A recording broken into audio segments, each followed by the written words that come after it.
Knicks family, what's poppin'? Rest in peace to the great Nipsey Hussle. You know what I'm saying? We lost another one, folks. These conversations really do need to be had, but we lost another one. Nipsey Hussle was a real one. And I'm not going to spend too much time on the topic, you know what I mean? But Nipsey Hussle was a real one of the realest ones that we had in the hip-hop culture. Cared about the community. Didn't get in no kind of wild trouble.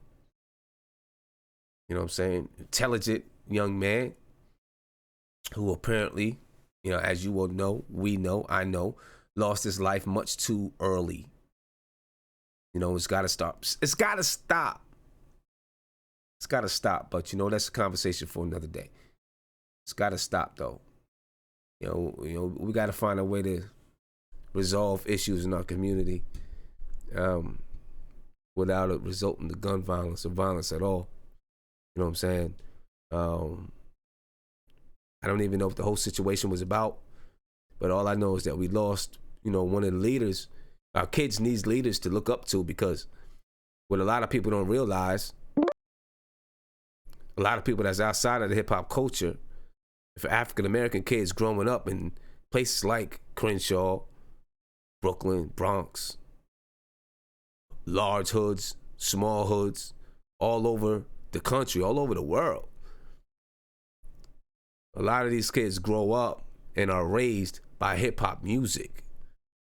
And I think it's something that really is overlooked, raised by hip-hop music. A lot of these kids get their values from hip-hop generals. So when you have someone like Nipsey Hussle, who loses his life much too early, someone who really is trying to be a role model and a leader for these young guys, man, it hurts. It hurts the community big time. You know, it's a much bigger, much deeper conversation than we're going to have here tonight. But just please keep that in mind. You know, and whatever you can do to make a change in your community, on your block, on your street, in your household, do that, please.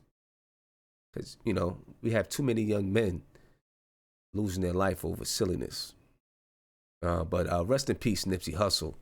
And let's hope that, you know, his death doesn't go in vain, and it at least sparks a bigger conversation.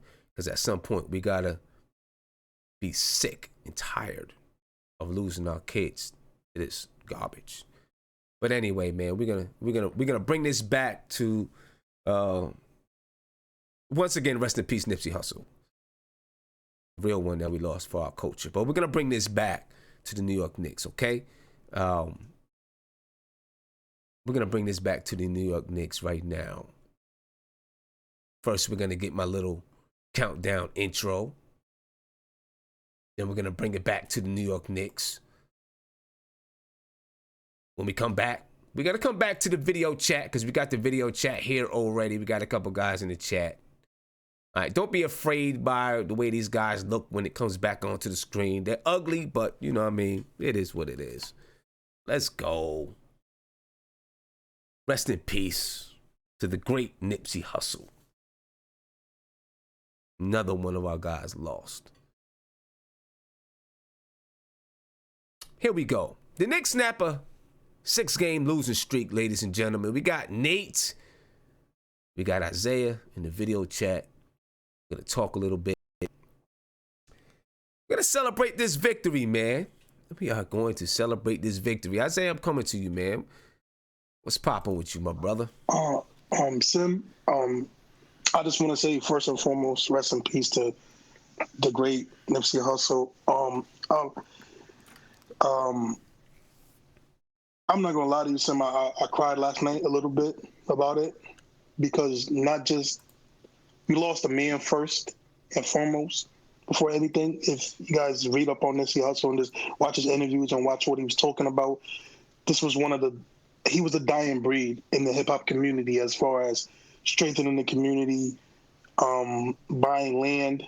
He was talking about buying land back in 2007 and 8, and buying land and, you know, helping his community. People don't even know the the building he was at, he used to sell drugs at that building, and he actually brought it and flipped it to become something motivational.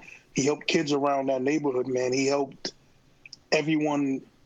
I've never seen so much love for one person, and honestly, so my heart sunk when I heard he got killed, because I truly respected him as a man and the influence in that, what he was trying to do and what he was doing.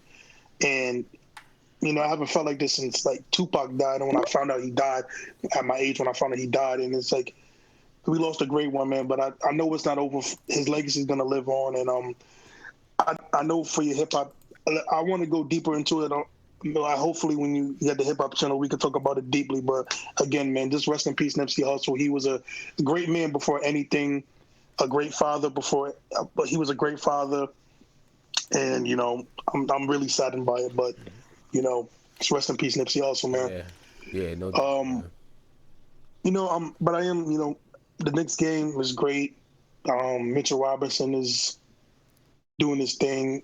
You know, it feels good to win again. You know, we're pretty much locked in for the #1 seed, so might as well get these wins going. You know, again, Mitchell Robinson is really great. You know, Knox played well.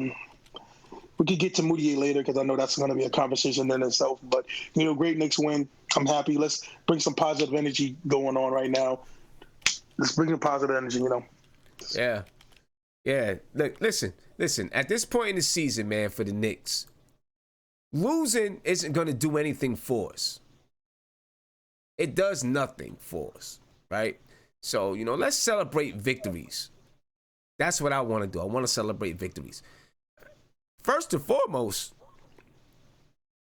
we have 15 wins. I need 3 more. We got, 5 games left? I need 3 more. I don't know if we're going to be able to go 3-5. But I need 3 more. I don't want to have the worst record in franchise history. I need 3 more wins. You know, is it possible? We'll see. But at this point, we're locked in, folks. We are locked in. I seen somebody in the chat before we even got on said, you know, no more meaningless wins. Well, check it out, folks. The Knicks right now have the worst record in the league at 15-62. The Phoenix Suns are next in line. They're 17-60. After that, the Cleveland Cavaliers are 19-58. Okay? The Chicago Bulls, they're 21-57. So the Knicks have 5 games left. There's no way that they can fall outside of the top 3. All right, so you know you're still going to have a 14% chance of getting Zion Williamson. Now, can they fall? You know, I mean, what's the rules, guys? If they're in 3rd place, I guess they're able to fall even further than, you know, the 5th pick, I guess. So of course, there is something to, you know, having the worst record in the league. But let's be real. But let's be real. You know, we just had a 6-game losing streak. I'm a little sad though, man. The Suns are on a 6-game losing streak as well. Damn, bro. I mean, you know, we're pretty much safe. You know, maybe we don't have the first. You know, the worst record, but we're pretty much safe. We can feel free to root for these guys to win a couple of games in these last 5 games. We can feel free to do it. You know, I don't want us to end the season with the worst record in franchise history. That's just me. That's just my pride. I don't think it was the game though. Game would be great. Hold up, Isaiah. I'm sorry. You're still alive. That's my pride kicking in. I don't want to end with the worst record in franchise history. That's my pride kicking in. You know what I'm saying? Nate, what do you think? I think it was first off, just real quick, just kind of a synopsis of what you said about Nipsey Hussle. Yeah, there's just too much gun violence in this world, man. I mean, it's just way too easy to get a gun. I mean, you could be a terrorist and still be able to purchase a gun. There's just something wrong with that. So hopefully, you know, the powers to be will get this stuff together and, you know, make it harder to purchase guns. But you know what, Nate? We can ask the so-called powers to be to get things together or whatever it is. Sure. But there's things that we can do right in our own communities. You know what I mean? Oh yeah, sure. You can help better educate. But Guillermo, gun safety and like that. Yo, look at the history of people talking about Dr. Shibi. Look what happened to him. Isaiah, you still alive? This is the second time I told you. Oh my God, I'm so alive. I'm sorry, man. Sorry, son.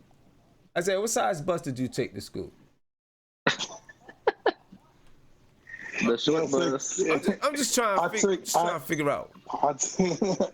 Hey, I thought I didn't know I was live, man. I was trying to talk to Guillermo, man. Look, I'm talking.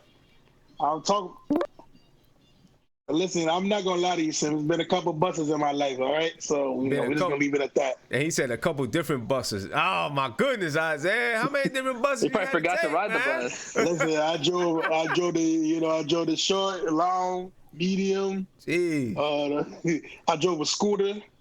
You know what I'm saying? They had to kick Isaiah off the bus. I'm gonna have everyone. He was a retard. Oh dang, Mark! I'm sorry.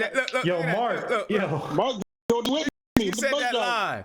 Come on, Mark. You wilding. Mark. I unmuted you at the wrong time. I unmuted him at the wrong time. You said that live. Oh, my bad. Please say. Please. But that was, if you was a kid back in the day, that was the joke. Right, but please apologize. Mark did not mean to say that live, ladies and gentlemen. He shouldn't be. What he said? I didn't even hear him. He shouldn't be saying it at all. But anyway. To get back what we was saying, Nate, there's things that we can do right in our own community, man. That's what Nipsey was trying to do. You know what I mean? That's what Nipsey was trying to do. He was trying to about buying property. He was trying to find ways to empower his community. You know what I mean? By being the example of someone who knew how to empower his community. Right? I mean, I seen a tweet. I see people say that you got to move out of your community and stuff like that, and I like that too, right? But this is what happens. And especially happens in the black community, right? People get a little bit of money and they move out and they never look back.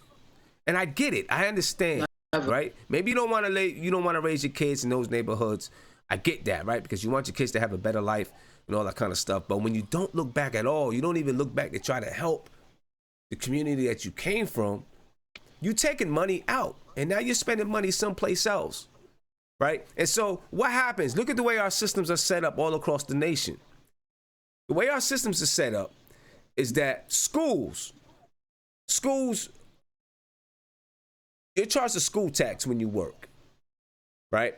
And so that tax money goes back into the school that's in your neighborhood. So the less people you have working in a certain neighborhood, the worse off those schools are going to be, right? The more money that you have in a certain neighborhood. See, we don't want to have this conversation right now. We don't want to have this. I'm not going to go deep. I just want to explain something. The more money that you have in a neighborhood, the better those schools are going to be. So then when you have people who grow up in the neighborhood, a little bit of money, whatever, they don't, I'm not going to set up my businesses here because this is what it is, blah, blah, blah, blah. They move out and take their money elsewhere. You know what happens? We allow other people to come in, set up a business in our community, and then they take their money back to their community, right? And so now we're left with no businesses. I really do respect people who set up a business in a community and let those tax dollars stay in that community so that you can help rebuild the community. You know what I mean? So I really do think the idea is wrong that you have to. You may not physically live in that community, right? I get it. I understand it.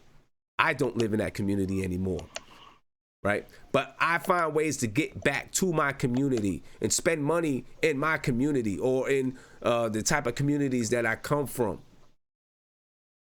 purposely, because I know that community needs those tax dollars to help create better schools and build better schools and things like that. You know what I mean? It's a much deeper conversation that is not going to be had here today, but there are things that we can do. Just look how the Jewish people do it in Brooklyn. I mean, yeah, but Jewish people have a culture. Big difference. I mean, we're not even. But we have a culture also. We're not going to go this deep. We're not going to. we're not gonna go all deep into it like that because it really doesn't have to. I mean, it does. You know, we're not gonna get into like the whole race thing about it. You know what I mean? It's not a race thing. It's just how it's just you watch people with culture do things like that. This ain't the channel for it. You know what I'm saying? We could save that for the other channel. Moody A sucks. Let's talk Knicks. The Knicks snapped the 6-game losing streak. Right? Knicks snapped the 6-game losing streak. Gamble, you're like Doug. How you feel about it, man? I mean, you feel you happy? You glad? I feel good. You know, I didn't see the entire game. You know what I mean? I only seen. I was in a coaches meeting and some things, but Cornette had a game, played a good game. What do you think, Guillermo? Oh yeah, I saw glimpses. I didn't like the fact that Robin Lopez had 29 points. That speaks to our front court not doing a good enough job. You know, Dotson had a great game. You know, he was 6 for 7 from the 3, 6 for 8 total, only 18 points. But again, like I said, when you talk about guys for next year, you know, we're gonna need role players. You know, if we have a system, whatever. You know, we're gonna need these role players to step up, and I think he's great. One thing I want to say, Sim, that's very underrated, and I love this, and this is why I like Dwayne Wade so much more. When he rejected Moutier, it felt so good for me to see that, because you know what it tells me, man? Dwayne Wade doesn't see anybody on this team that's worthy of his jersey. I'm not saying that Dwayne Wade's God. Like, I'm not saying Tim Hardaway. But you look at it, right? He gave his jersey to I'm not trying to be racial. It's some young white dude on one of the earlier teams. I don't remember who the hell it was. And for the fact that he did that to Moutier, that should be a slap to your face like, yo, bro, you might be in the league, but you're not in my league. Right. And I love that Dwayne Wade did that, because for Moutier to even think that he's good enough to even make that jersey swap with Dwayne Wade, it should hurt you. It should hurt you to get in the gym, to lose weight, to work on your defense, work on your awareness, work on your distribution, and actually be a player that's worthy of trying to be or close to being on Dwayne Wade's level. I love that Dwayne Wade did that. I hope some of these younger players, I hope that Mitch Robinson's who's working hard, you know, I hope Watson, some of these young guys, DJ, I hope they look at that and they take it like damn, that says a lot about me that Dwayne Wade came in here. You know, he didn't want to give his jersey to anybody on the court. In Madison Square Garden, he didn't care to make a cameo or whatever. So I love that from Dwayne Wade. I don't know. I think Moody, he was on Instagram like, or Twitter, he was like, oh yeah, I tried. It's like, yo, bro, you just got played. Like, work on your effing game, dude. Like, are you stupid? Work on your game. And another thing, Sim, Zion Williamson is overrated. I don't care what no one says. I don't care. You're muted, bro. Get out of here. I don't care. No one can get on me. I don't care. I watched that game yesterday. I was looking for basketball. I was looking for dominant basketball moves. This guy's a dominant college player, man, but I don't see it. I don't see the basketball moves. I don't see the spacing. If they're smart, I would just give him space to shoot. I know he had a few shots yesterday, whatever, but this is not a guy that I'm like, all right, he has a set shot, I can close in on that. I'm not impressed by Zion. I don't care what no one says. I'm John Morant, Team John Morant. And y'all going to come back here, Mark, Isaiah, Nate, all y'all going to come back here next year like, yo, damn. Yo, Gilmore was right, man. John Morant is a real deal. Just like how y'all getting on Mark. Remember when Mark was saying Trae Young was the real deal and everybody was getting him? I was like, you know what? I don't know. I'm not a fan of this. I'll wait. And look what's happening. No. Look what's happening. Y'all talk all this. I'm telling y'all, Zion Williamson, y'all going for the hype. Y'all going for the hype, and y'all gonna fall for it. This will smoking something crazy. I hope he's becoming number 2, and maybe Kyrie's not here, whatever. But you know, if Kyrie's here, I'll take Zion. Like Mark said, if we have players here, I'll take him. If Kyrie's not coming here, and we get a number 2 pick, I want John Morant, man. I don't want Zion. I'm not gonna regret it. Y'all can't prove to me that this guy has basketball moves that translate to the NBA outside of power. A lot of guys in college had a power game, and it didn't translate to the NBA. This guy's 6'6", 280, bro. 6'6", 280. You have to remember, he has to come down from the floor. All that impact, and then you play in the NBA, but they're going to give him space to shoot? Nah. Overrated in terms of prospect for the NBA. Don't care what no one says. We'll see. I mean, we'll see. We'll see. I'll tell you what. LeBron James doesn't have a lot of moves either. Exactly. You know LeBron James plays with power and speed. He doesn't have a whole lot of moves. We'll see what Zion. Hey, Zion Williamson is 18 years old. He is 18 right now. You know what I'm saying? He's a baller, man. He is 18 years old. This kid has a lot of development that he can still do. His body, he's already the size of LeBron James. Now, I'm sure he doesn't have LeBron James' power because LeBron James is a grown-ass man. You know what I'm saying? But, you know what I mean? Listen. He's got speed. Having moves. I agree with you that he does not have the natural, those natural kind of, those natural moves and the flexibility to have those type of moves and things like that. But I'm not going to negate his power and speed and jumping ability that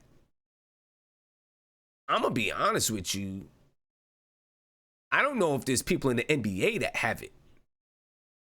You know what I'm saying? And I know I'm looking in the chat, and I see like people say that LeBron has more moves than Kevin Durant. Yeah, right. I don't know what world you live on. LeBron really does not have a lot of moves. LeBron is really a stiff player. You know what I'm saying? He just has a lot of power, and he's smarter than everybody else. You know what I'm saying? I don't know on what planet someone would think that LeBron has more moves than KD. LeBron doesn't have many moves at all. He understands how to hit a step back jump shot. He has a decent jump shot now, and he has power going to the basket, and he can bull you. You know what I mean? He can bull you. LeBron.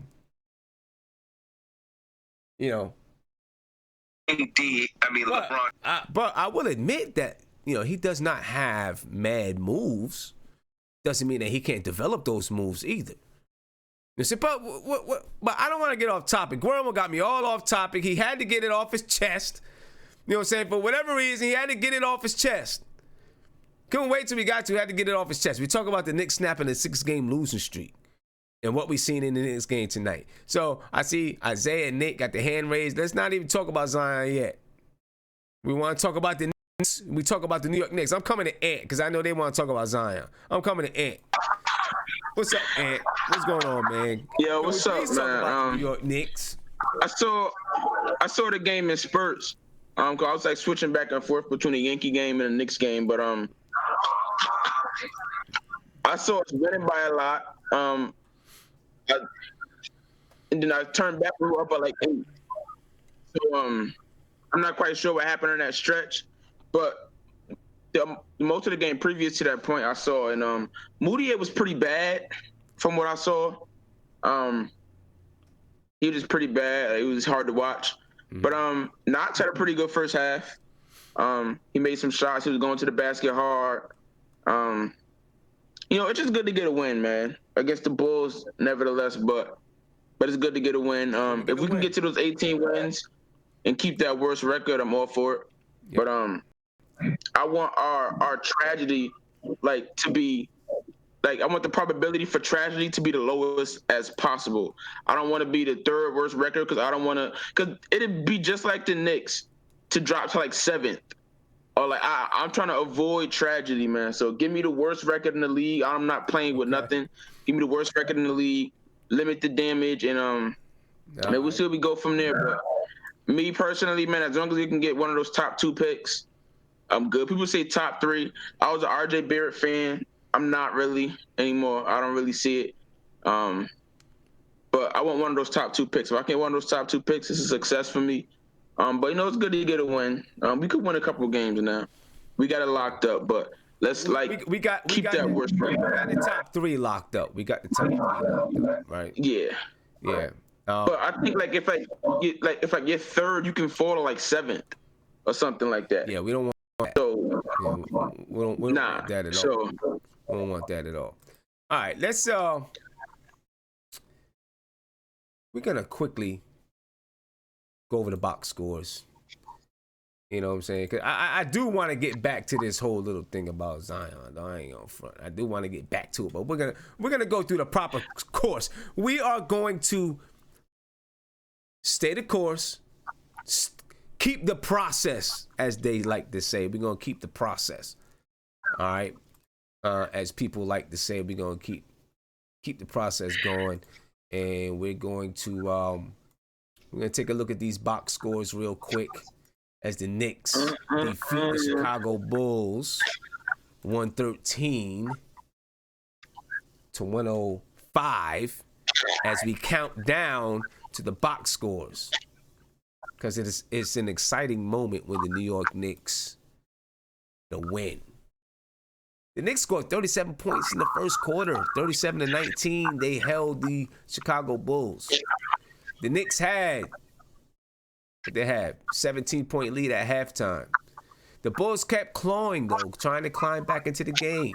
They outscored the Knicks 30-27 in the third quarter. Then they outscored the Knicks 28-22 in the fourth quarter, but it wasn't enough. It just wasn't enough, because the Knicks, managed to pull out the victory 113 to 105 over the Chicago Bulls. RJ Barrett torpedoed it, though. Hold on. Let me. These guys still talking about that. But anyway, and I apologize about that once again. But again, the New York Knicks. And I know I got stuff going all over the screen. I apologize, guys. Here we go. Now I'm back. We back in action. We are back in action. Just looking at the matchups, the Knicks held a 28-point lead. The Chicago Bulls' biggest lead was 3. The Knicks probably playing against the G League squad. Whatever. Probably so. I don't care. I just like to see a win. All right, the Knicks shot 50% from the field, 47.4% from 3 tonight. They shot 38 threes, made 18 of 38 threes. The New York Knicks also shot 84% from the free throw line. The Bulls were 73.9% from the line. They only shot 23.5% from the three-point line, and they were 44.7% from the field. From the field, they tied the rebounding battle at 44. The Knicks had 24 assists. The Bulls 20. The Knicks only had 2 steals. They had 9 blocks, 16 turnovers. The Knicks had. The Bulls only had turnovers, and they had 2 blocks. Taking a look at the box scores.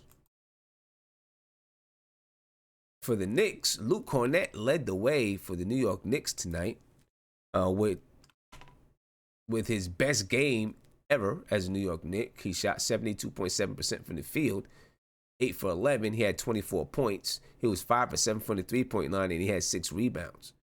Mitchell Robinson, again, starting at center. He was 4 for 4 from the field. He had 14 points. He was 6 for 8 from the free throw line. He had 10 rebounds. He had 4 assists as well. And he had 3 blocks. We're getting a glimpse at what Mitchell Robinson, when he is consistently getting 35, 36 minutes a game, he's going to be a double-double machine. Watch. Damian Dotson had a good night. He had 18 points, 6 rebounds, 6 assists. Emmanuel Mudiay, he had 17 points tonight, shot 33% from the field. He had 5 rebounds, 4 assists. Kevin Knox had 19 points tonight. He was 40% from the field, 33% from 3. He had 9 rebounds. Thank you, Kevin Knox. Thank you for rebounding the basketball. It's all that's not all I'm asking you to do, but it is a big thing that I'm asking you to do, to rebound the ball. So thank you for rebounding the ball. He also had 5 turnovers, though. Kadeem Allen had 7 points, 5 assists, 3 rebounds. Lance Thomas with a dunk in the fourth quarter. He had 5 points, 6 points, 4 rebounds, 1 assist. John Jenkins had 8 points tonight. Good win by the New York Knicks. I'd like to see a few more. All right? I'd like to see a few more wins by the New York Knicks. For the Chicago Bulls, Robin Lopez, he led the Bulls. He had 29 points and 7 rebounds. I like Lopez. I really do. I liked it when he was with the New York Knicks. I wouldn't mind Robin Lopez being with the New York Knicks again if we didn't have DeAndre Jordan. But I think that we'll probably have DeAndre Jordan. I liked his length. I thought he had, I guess he had decent work ethic, like his attitude. Let me see. Who on here do I even know? I don't even know too many guys on this team right now. Shaquille Harrison, he had 6 points. 6 points, 10 rebounds, 5 assists. Wayne Selden had 11 points, 5 rebounds. Cabarro, however you say his last name, he had 10 points, 3 rebounds, 2 assists. Jakar Sampson had 22 points, 7 rebounds. Ryan, I'll just keep it to Ryan, had 14 points, 1 rebound. There you go, man. That's a story of the game for the New York Knicks. The Knicks' next game is, let's see what the Knicks' next game is. Let me get it over here. The Knicks play Wednesday night at 7 p.m. versus the Orlando Magic. You know, we haven't done well versus the Orlando Magic lately this year. It's been a rough way to go playing against the Orlando Magic. All right. So that's the story of the game, ladies and gentlemen. Story of the game. We're going to get back to our video chat. I know guys got some things that they want to say. You know, I don't know if I want to hear it, but before I do that, ladies and gentlemen, please subscribe to the channel, ring that notification bell. You get a notification anytime that I go live. All right. Give me a thumbs up. Send this out. Send it out. Share it. Facebook, Twitter, Instagram, all that good stuff. Share it out there. All right. Let's get back to these guys. Let's see what they're talking about. If you want to call in, give me a call, 516-405-2246. Like to hear what you think about the game. I don't know how much more there is really to talk about the game. I mean, we know everything that's going on. Guys got their hands raised. You know, we'll see what they got to say. Let's get this back in here. All right, Nate. I'm coming to you, Nate. Let's see what you got to say, man. Okay, can we talk about Zion now? No, my gosh. No, he's not a Knick yet. Knicks. He's not a New York Knick yet. Fine. Let's talk about what these guys do. All right. We've seen some good. Well, I wanted to respond what Guillermo said, but okay. We'll get our chance to. We'll get a chance to.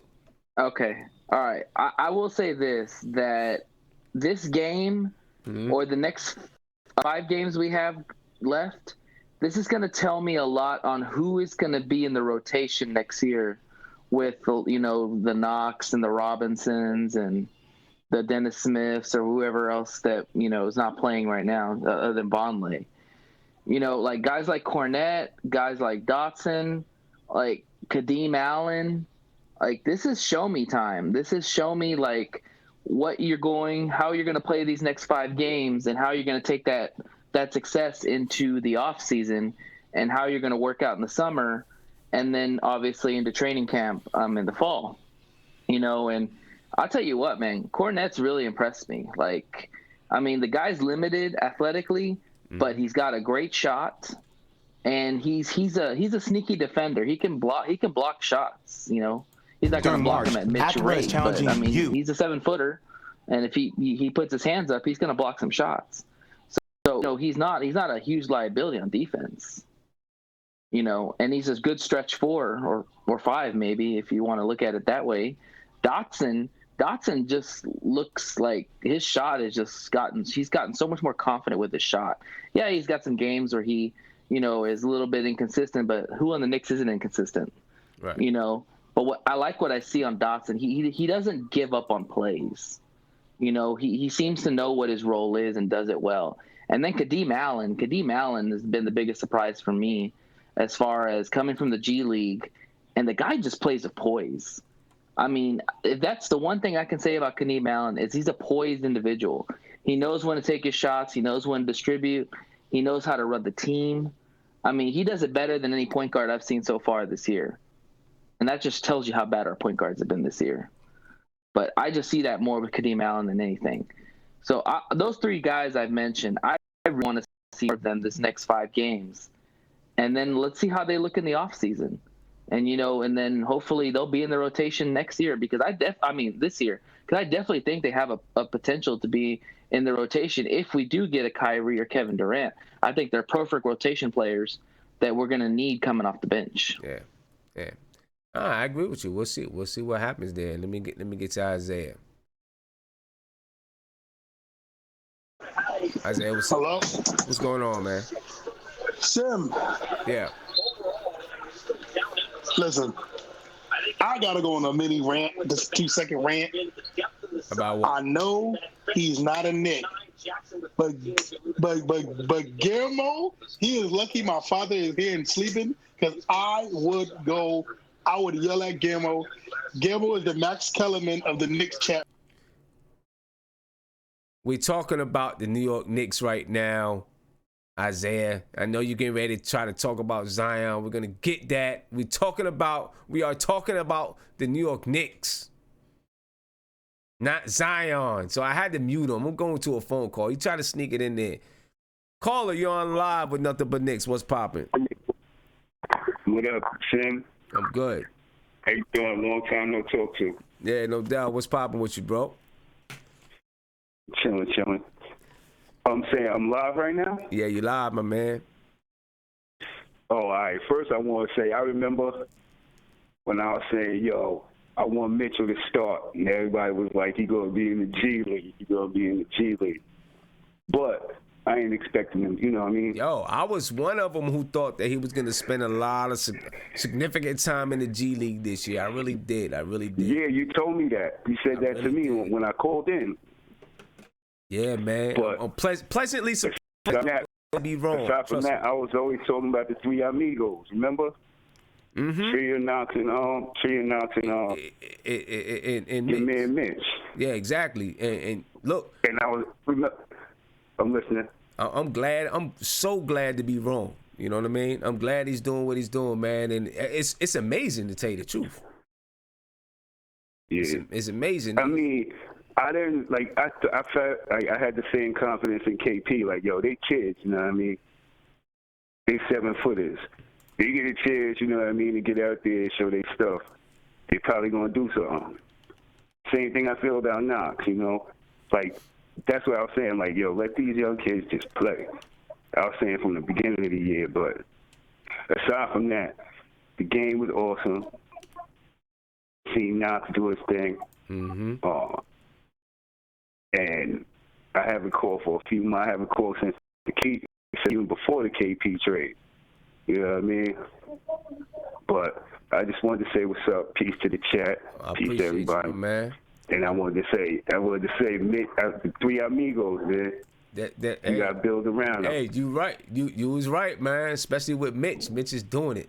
Another thing I wanted to say. I read like 5 articles where he said Zion thinking about staying at Duke. I ain't trying to break those hearts, but I'm just saying. I seen a few. I read a couple of articles. I don't even know if I read them, but I seen a couple. Yeah, we'll see what's up. You know what? We'll see what he does. I mean, maybe he will decide to stay at Duke. I don't know. You know, but I remember when he first came out, when he first went to college. His parents was talking about he wanted to do they wanted him to do the whole 4 years and all that. But, you know, we'll see. Yeah, money's involved now. He a prospect. Right, exactly. You know? I mean, because right now you're talking about playing in college for free or getting $9 million. Exploded on him and everything. Yeah, you know what I'm saying? Exploded on him and everything. Yeah, you know right. what I mean? He's got insurance on him, so if he drops, what is it, anywhere past 15 or something like that, he gets $8 million? Huh.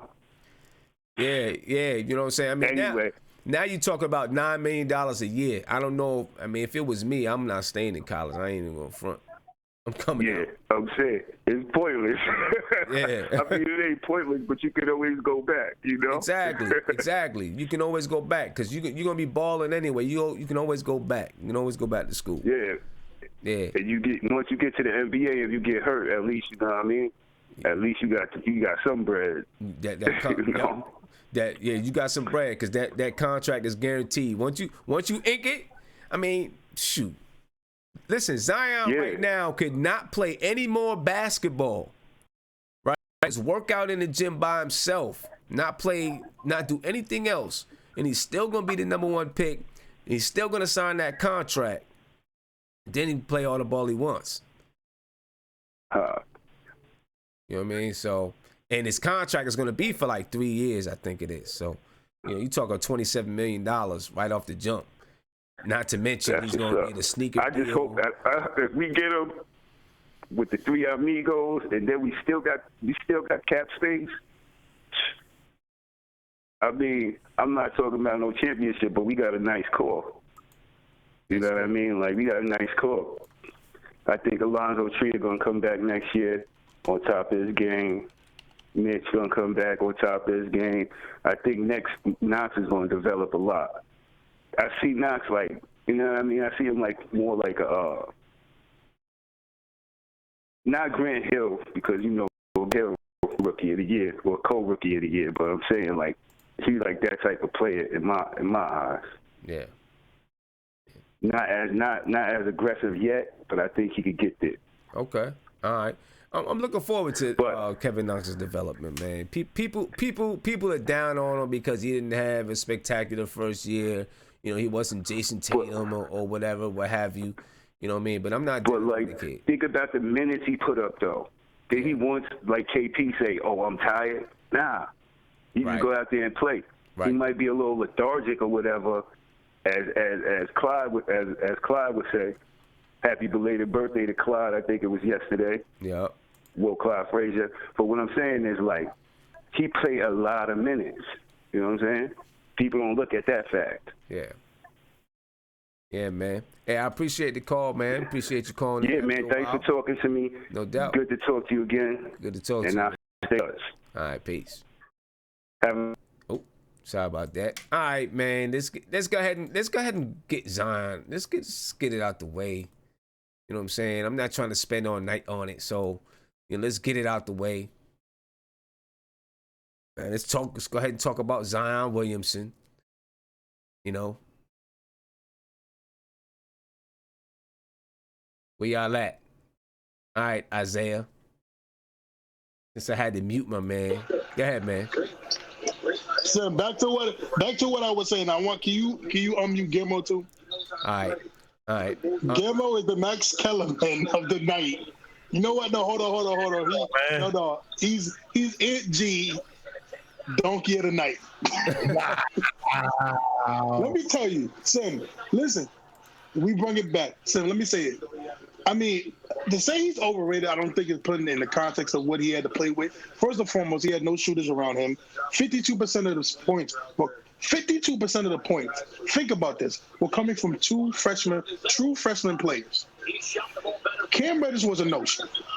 You have a power forward who, mind you, watch his games, all 5 players are stuck in the paint because Duke can't shoot. So they're guarding Zion. And he still averages 22 points and like 10 rebounds. To say he's overrated, during March, Acura is challenging you to show off your handles on and off the court, even on the set of a car. Zion's real. There's no doubt in my mind. Zion, no. When you take away all the power dunks, can someone? All right. When Kobe came into the league, right? Hold on. When Kobe came into the league, right? You knew that he could take off the dribble, he could drive to the basket. His go-to basket move when all else fails was a turnaround jumper from the elbow, right? Kevin Garnett was a shimmy and hit you up the fadeaway, right? Patrick Ewing used to be a power guy. Even he developed. When I watched Zion, whoa, wait a minute. Patrick Ewing didn't have moves when he came into the league like that. No, I just said I said when he first came in was a power, and I said, did I just say that he developed a fadeaway? But I say he developed that. But that's when his knees went out. He had to wear 8 knee pads on each knee. Yeah, he developed a little jump shot. And also, these guys coming into the not Kobe. Kobe came into the league with moves, right? But you talk about Patrick Ewing. Patrick Ewing, he came out when he was a junior. Junior. But Sim, what was his? Hold up. How big is he? Who, Ewing? Right. Yeah. How many guys? Look, and y'all make it seem like I hate Zion. I like Zion. I agree with Mark. But Gilmo, they play small ball now, Gilmo. Yeah, but 6'7", he's 6'8". But Zion is he done growing? Zion Williamson is 6'6". I don't know. He's 18. He can stop growing. Good stuff. Y'all banking because I saw Giannis grow from 6'9" or whatever, from whatever to 6'9", 6'10", whatever the hell he is now. Y'all banking on a lot of what ifs. What if he develops his game? When I'm looking at these guys coming from college, he's 18 years old. Hold up. What do you want to do? I watched Zion Williamson since high school. His basketball game The moves itself have not developed all that much. Gimel, do they have training? Gimel, it doesn't matter. Yo, y'all guys are saying all this stuff. Gimel, he's gonna be in the NBA with trainers. It does. You know how many guys that come to NBA and he will get better. He will get better. Listen for 2 seconds. You know how many guys come to NBA and they say, "Yo, he's gonna develop a jump shot. He's gonna develop this, blah blah blah." He goes to a team that doesn't have a Popovich, doesn't have a Brad Stevens, doesn't have these great coaches or great system around him, and they flop. You know how many times I've seen that in the NBA? When you have a guy who's undersized and he's playing a power game, and the worst thing is that he's not an adept shooter to at least space out guys, and he plays a linear game. He shoots like 60% from the free throw line. He can get better at shooting. Oh my gosh! I want to see what I'm going to talk with Mark. I'm going to see what Mark has to say. I already know what Mark is going to say. And Isaiah, can you do me a favor? You got to turn that down in the back because it's causing a lot of noise, man. You know what I'm saying? It's causing too much noise. Mark, I already know what you're going to say. Right? And I agree with Mark. On, bros? I kind of agree with Mark. You know what I'm saying? You know, Mark has kind of said from the beginning, he doesn't think that Zion Williamson is going to be a number one guy, that he's going to be great in the NBA, probably an all-star, but he's not going to be, he thinks that Zion is going to need to have some guy. It's not going to be Kevin Durant. Yeah. You know he's not going to be Kevin Durant, LeBron transcended, like a guy that, he's going to be an important player to your team full of players. I think that I definitely that's why I like it. I definitely think be an all-star in the NBA. I definitely. You know what it is too with him? His power, speed. He's infectious. Yeah, his power, his. He's speed, infectious. His whole game. His motor is just, to me, that right there is going to get him past. If he didn't develop, it would get him to the all-star game, in my opinion. Because his power, speed. Listen. He has enough skills to be able to score. His power, speed, and motor. Yeah. He plays defense. I mean, I think that's going to get him there. Mm-hmm. And the thing with him, with just that, the thing with him is like when you watch him, you're going to want to play harder. Like guys are going to want to play harder with him. Yeah. But he has to work on his free throw. That's one thing. I don't really care about the shooting. I don't care about the shooting yet because remember in college they're not playing with much space. If you watch the last few games, all teams did was just load the paint. That's all he did. Now imagine him with space where he could utilize his speed and his strength. He's going to chew a lot of guys just because he has LeBron James strengths. Yeah. He has LeBron James strength, and he has great body control. Body control. And so I'm looking in the chat. And Troy Flett says y'all. He says y'all say Guermo is wrong, but we have no facts. I mean, I think the facts are in what he's already done, in my opinion. I think the facts are on what he's already done. Let me tell you something. I mean, people keep saying that he can't create his own shot. He hasn't been. I mean, I didn't watch every single game of his, but I watched enough games to see him explode past somebody to the basket and score. I watched enough games to see him bully somebody in the post. I watched games where he knocked down threes. I mean, he was not horrible for the three-point line, the college three-point line, but he wasn't horrible for the point line. Sim, it's not that. It's not that. Like some people, Sim, when people talk about him, like when the people that are a real fan, they think like he's a number one option. And you know what? They're looking at it from that standpoint. He may not be a number one option in the NBA right now. That's okay. I don't think there's anything wrong. I don't care. No. I don't care. I don't think there's anything wrong. I just want his intangibles here. The intangibles. I just want his intangibles here. I agree with you. But I mean, I don't know. I see him. I mean, would Duke have won the game if they gave him the ball? I don't know. Anything could have happened.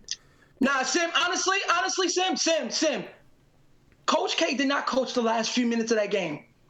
Well, I was mad that he did not get the ball every time down. It was to a point, he put so much pressure on Michigan to a point where he could have made plays. He could have got fouled. Coach K did not coach the last few minutes of that game. Yeah, I blame that on the coach more than him. I was watching ESPN First Take it was. And I forgot the coach that was on. But one thing they were saying is that, and I'm saying this because this is what Fizdale talks about all the time with the Knicks. He said, what Coach K decided to do this year, because he had Zion and Cam Reddish and he had R.J. Barrett, was to go to a positionless basketball game.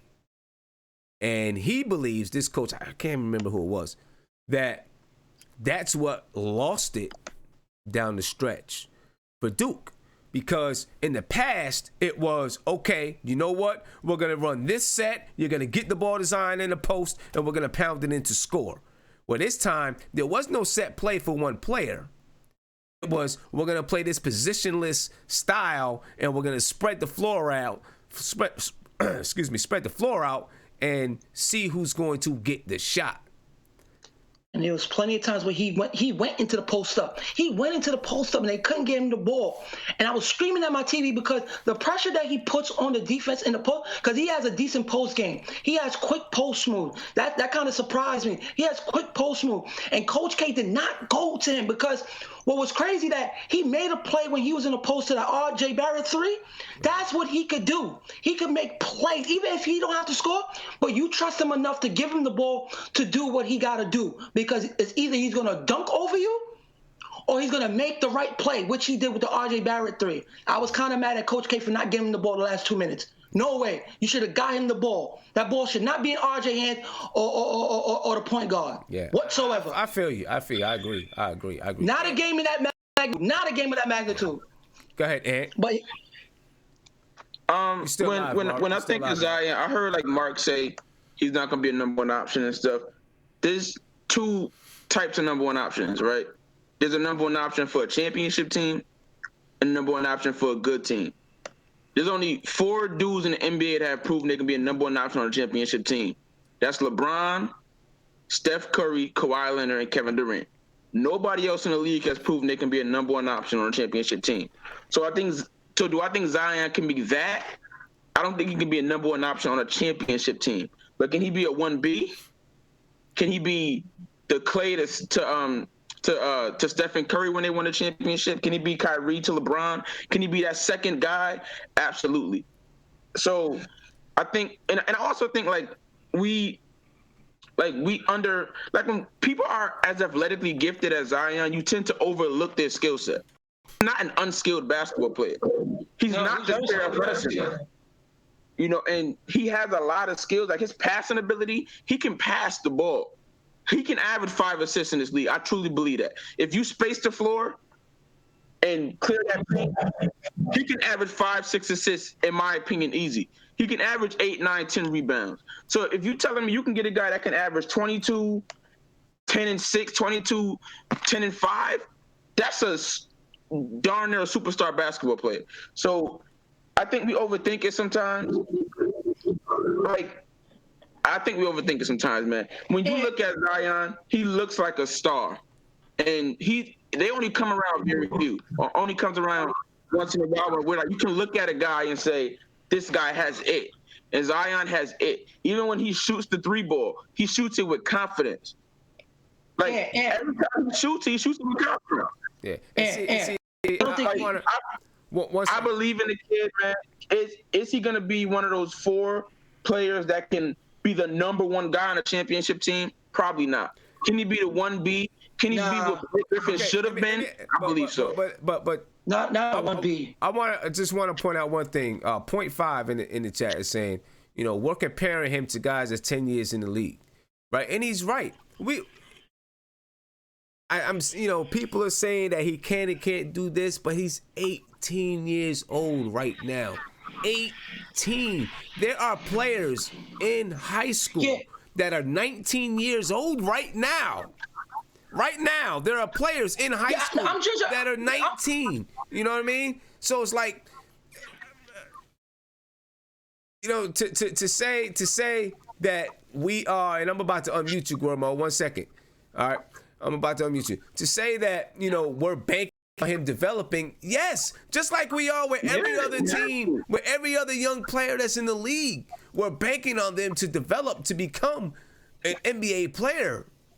Yeah, he's not going to be the same player 4 years from now. Yeah, I don't understand why people can't look and say, look at the tools that he has, the natural gifts that he has. Now, if he can develop, like the starting point. I mean, he's starting with so many more tools than a lot of players. When we get a bus, the Knicks. Go ahead, Gormo. Go ahead.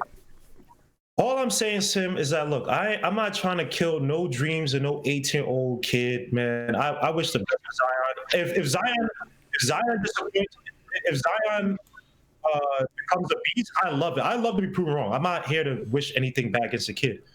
What I'm saying is that a lot of what we're talking about with his game in college, a lot of times those things don't translate cleanly the NBA game. That's why when I say basketball moves, I'm not saying he has to have them right now. 18-year-old, it's very young, obviously.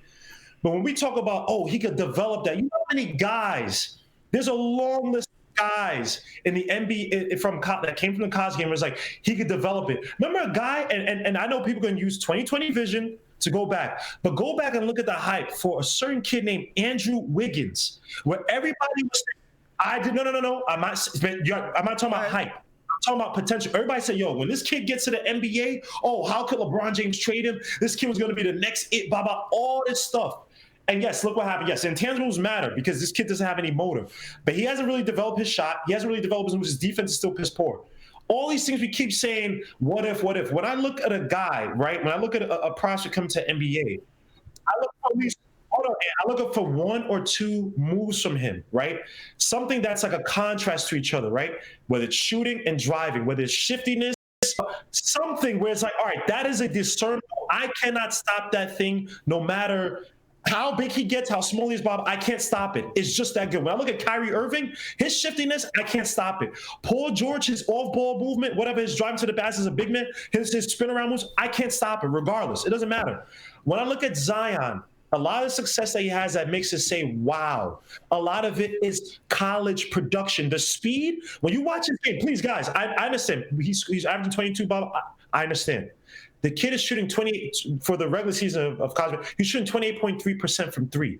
That is not good. When I look at his game, Sim, he's very linear. As in, once I beat you, if I could beat you one way, I'm gonna beat you one way. He doesn't have the shiftiness to bring it back. He doesn't have that. But I agree with you. His feet down low are still not that good down low. People try to say he's Charles Barkley. Charles Barkley had good feet down low. Zion doesn't have tenacious. Yes. Is he good on defense? Yes. You're talking about a guy who's only 6'6" to 8. Can he grow? We don't know. I'm not God. We can't predict that. He might not grow. He might grow to be 6'10", and it might be beautiful. We have no idea. But I'm not banking on genetics and the hope of the NBA. You know how shifty these guys in the NBA are, where regimes change and the new coach and GM come in and be like, we want the newest shiny thing. We don't really care about Zion. You know what I mean? Guys been thrown aside when they were gifted as, they're the next big thing, or they're going to be this team's foundation. That's all I'm saying. When I see Zion coming in, I don't see something that says, damn, we can't trade this guy because he's too foundational. I don't see it. I saw what Derrick Rose, when Derrick Rose came from Memphis, I saw that. I was like, this boy's a real deal. See, this is my thing. I feel like he has like the foundational things. I think he has decent footwork. I mean, it's not like the best footwork ever. It doesn't have to be. I think he has decent footwork. I mean, no one's taking the basketball from him. His whole, just, just the whole, he's got proper form and things that he does. I think he has those things. I think that thing that you said that you can't stop, I agree with you, right? You look at places and say, okay, there's something that they have that you can't stop. To me, I think genetics do count because he's 6'6".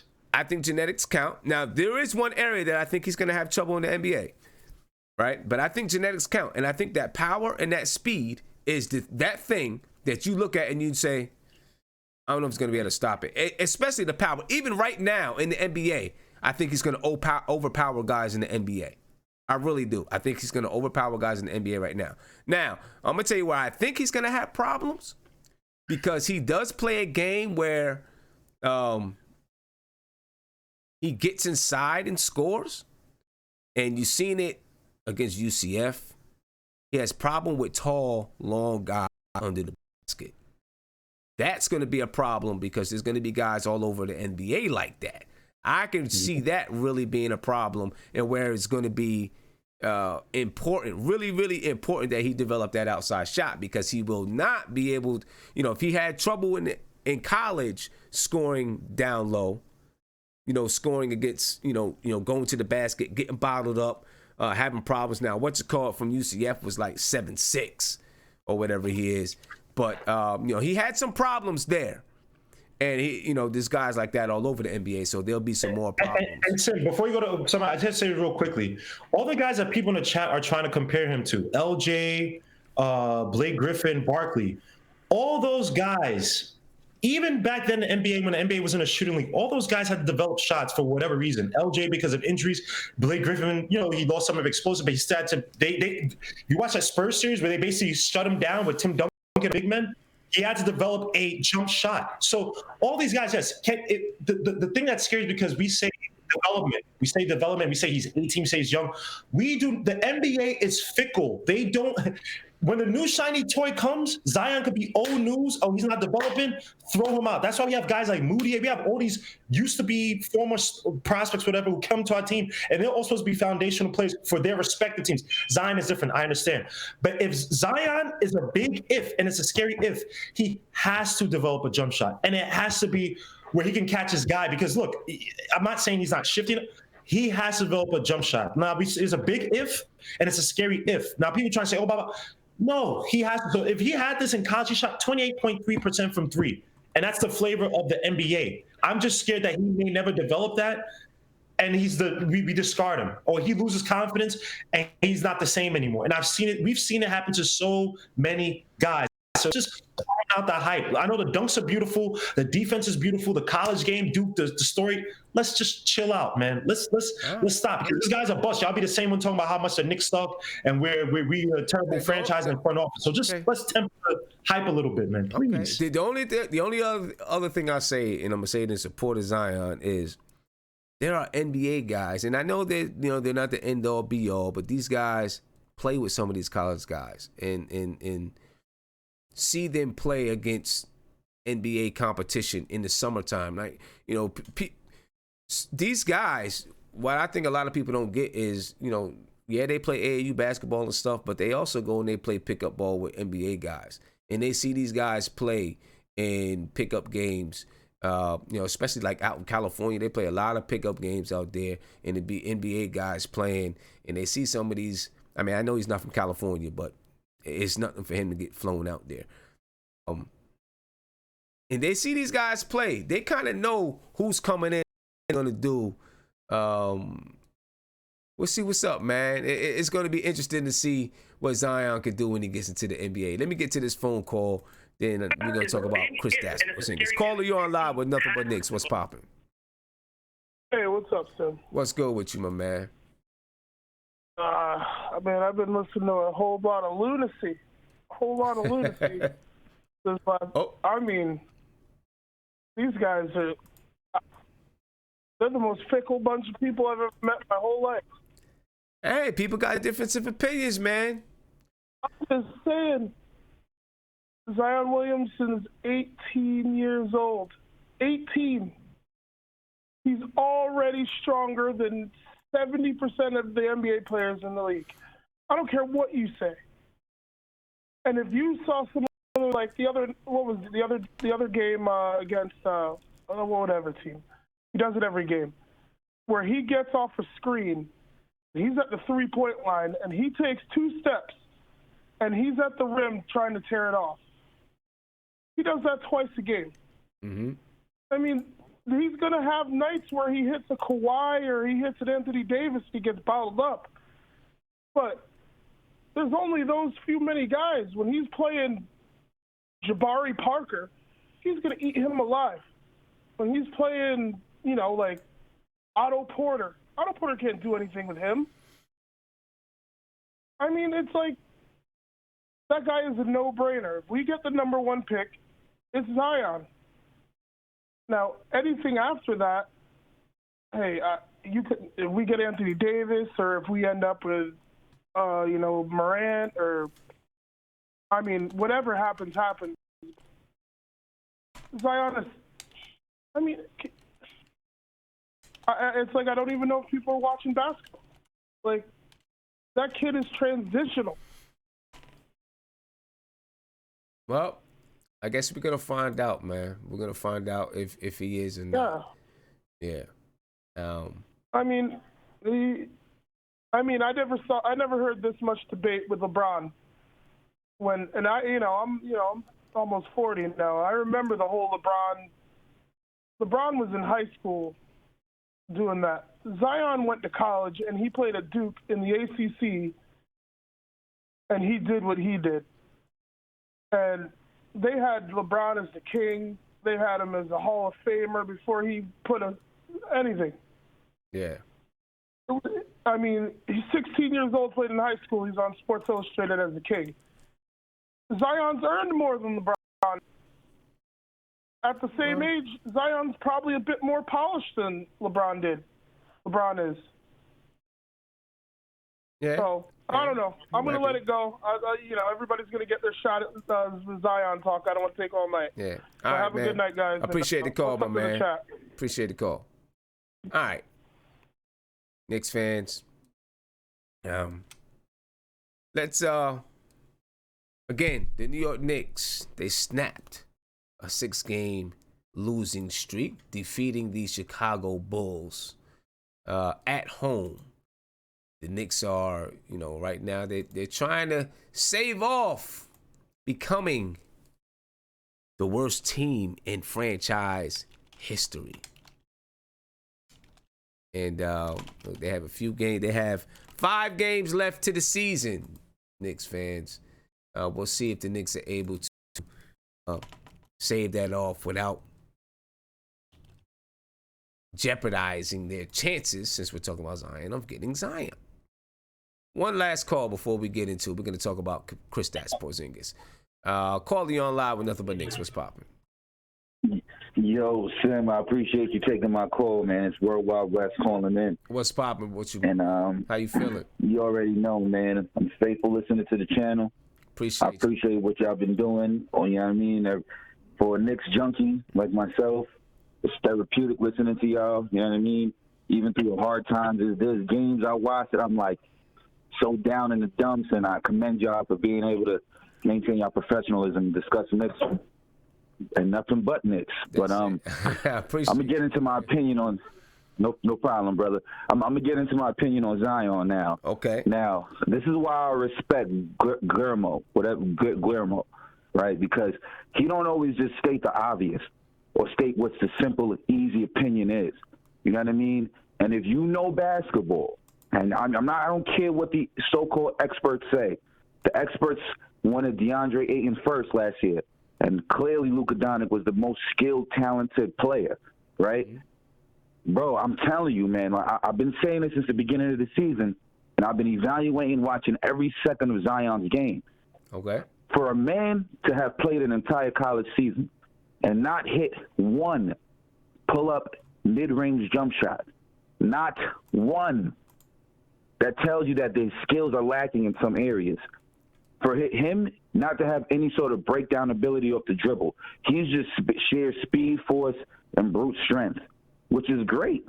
It's great, and it could work in some capacity at the next level. But for any person to say that at this stage of his career, 18 years old, he's more advanced, like that last caller, than LeBron, you simply do not know basketball. LeBron played point guard. He brought the ball up court. He evaluated he surveyed the floor and made the correct passes, as well as shooting, scoring, driving, all of the above. Zion does not do that. They don't play through Zion. Don't tell me because he's playing with RJ. Don't tell me because of this or that. He's not capable of playing with the ball in his hands in a winning situation at this point. He falls every 3 times up the court because he's a little bit out of control, right? He's always falling, he's always slipping, he's always sliding. A lot of times it'll look good because he'll clean it up, like he'll be falling and make a quick last second pass, and everybody will ignore the fact that he looks sloppy on the court. Now, don't get me wrong. If I had the first pick, I'm still picking Zion. Me evaluating his game, this man is way overrated. And he is not, in my opinion, going to be this super skilled dude. He's going to be a dude who beats you with his size and his strength. And when you're going up against other guys who have the same size and strength as you, and don't tell me Jabari Parker. Don't spit names like that out. There's a lot of formidable big men in the NBA, right? He couldn't really get his stuff off against Taco. Now, I know Taco's 7'10" or whatever he is, but that's just a snippet of an NBA-type player, right? You look at last night's game, or the other night. Last night, I'm sorry. Everybody's coming down on R.J. Barrett because he missed a free throw. Not remembering that just the game before that, Zion missed a free throw and RJ bailed him out, right? If you look at the down the stretch of that game that they played yesterday, it was RJ who hit the big three. It was RJ who drove to the basket and hit that difficult left-hand layup. It was RJ who, in 10 seconds left in the game, drew the contact and got to the free throw line, right? It wasn't Zion. What he can do is limited. He's either going to bulldoze, jump over you, and make a good, crafty layup, or nothing. His only post move is he fakes to his right and he drop steps back to his left. That's his only post move. He doesn't go up and under. He doesn't shake. And I know he's going to be able to improve on certain aspects of his game. But nothing other than his dunking has led me to believe that he's going to be some great player. This is the same thing when I evaluated Bridges, who's on the dunker Bridges, Miles Bridges versus Kevin Knox. Miles Bridges. Kevin Knox is so much more skilled than Miles Bridges, right? But a lot of dudes wanted Miles because he was jumping out the gym. He was highlights. The NBA and professional basketball, they glorify the dunker. When you're a dunker and you can jump, it's his box office. And that's what people are saying about Zion. He's going to sell tickets. He's box office. You can't pass up on that. I don't give nothing about that.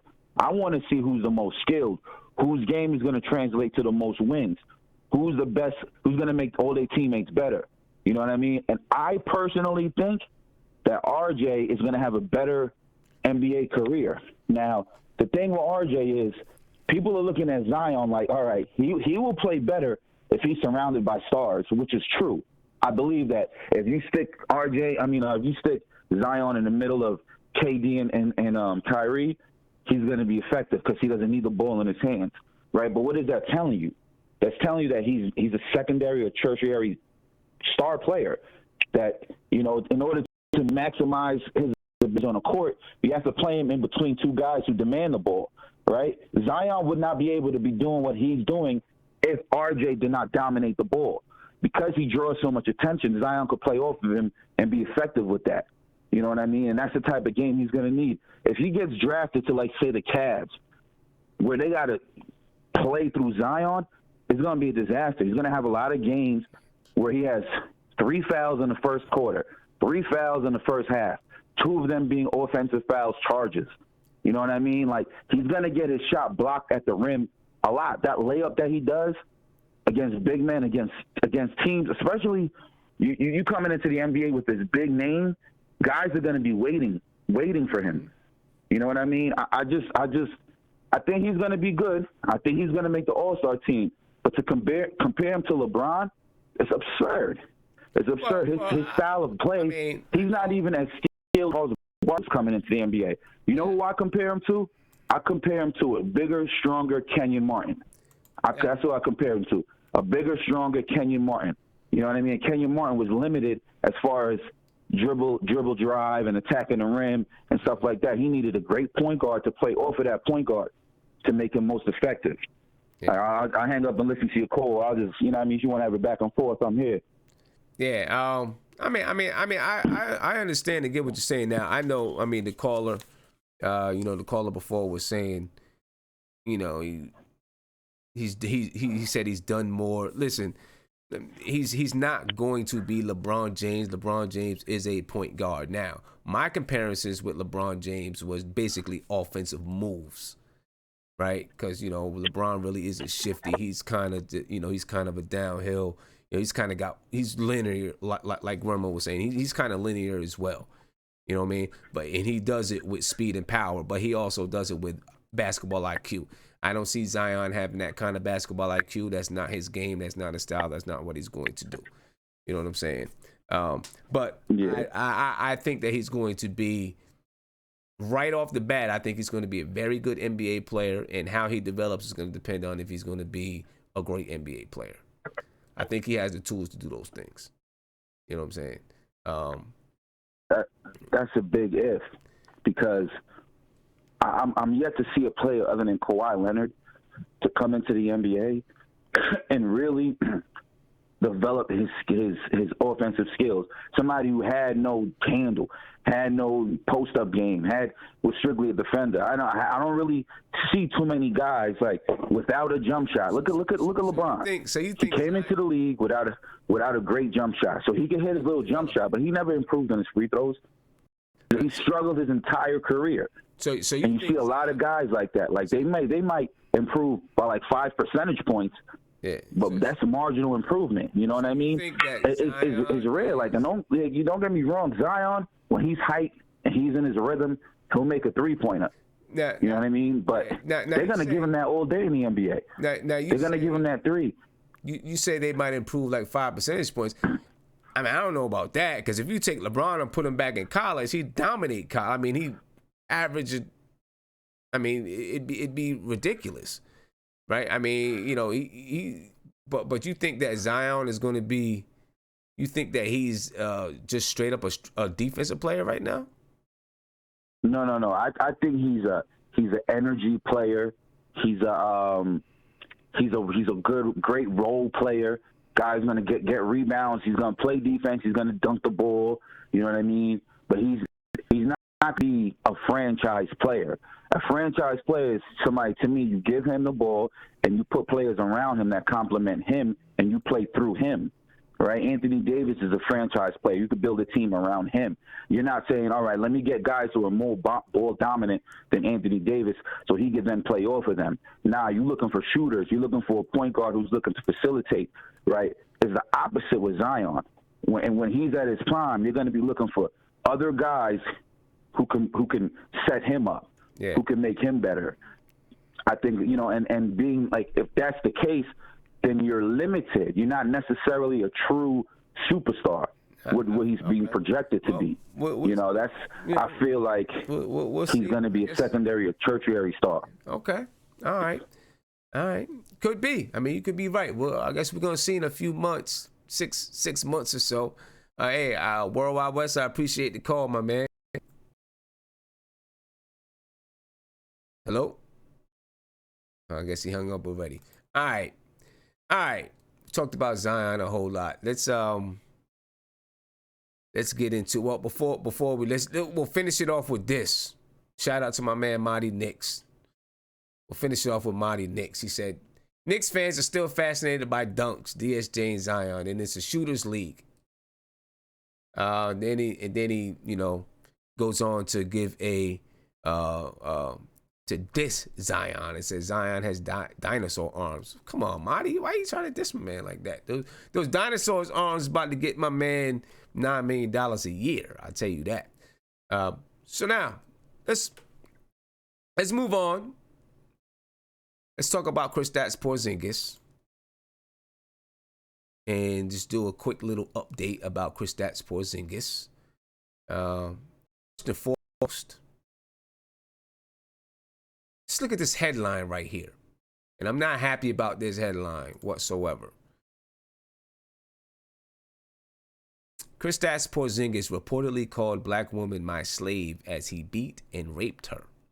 Now I'll make it clear. It is reported. These are allegations. But damn, I really do hope these are only allegations and it is not true.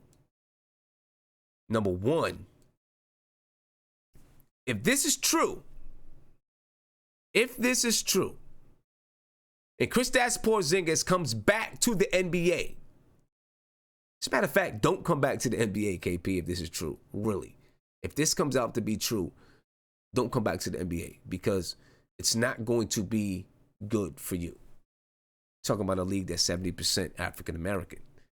And you called a black woman my slave as you beat her and raped her. If this is true, and please, ladies and gentlemen, do not think that I'm saying that this is true. These are allegations. That's all they are.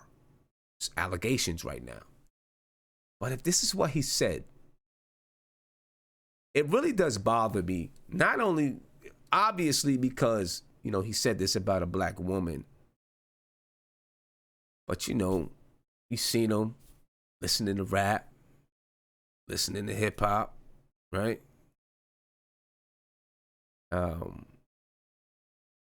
That bothers me. You know, using the slang, using the language, but then you turn around and do this. You know what I'm saying? After you've been accepted, and you turn around and do that. That's not cool, my man. That's not cool. You know what I'm saying? That's not cool. So I hope that this is untrue. I really do. I hope that this is not true. You know what I mean? I really do hope it's untrue. These are the allegations, though. I'll go on and read the article. This former Knicks star, Kristaps Porzingis, allegedly called a black woman a slave and a bitch as he beat and raped her, according to a report. The 7'3" athlete, who is white, is accused of referring to the woman as my bitch and my slave. Added that he owned her during the alleged February 7, 2018 sexual assault in Porzingis' Manhattan penthouse, and this is according to TMZ.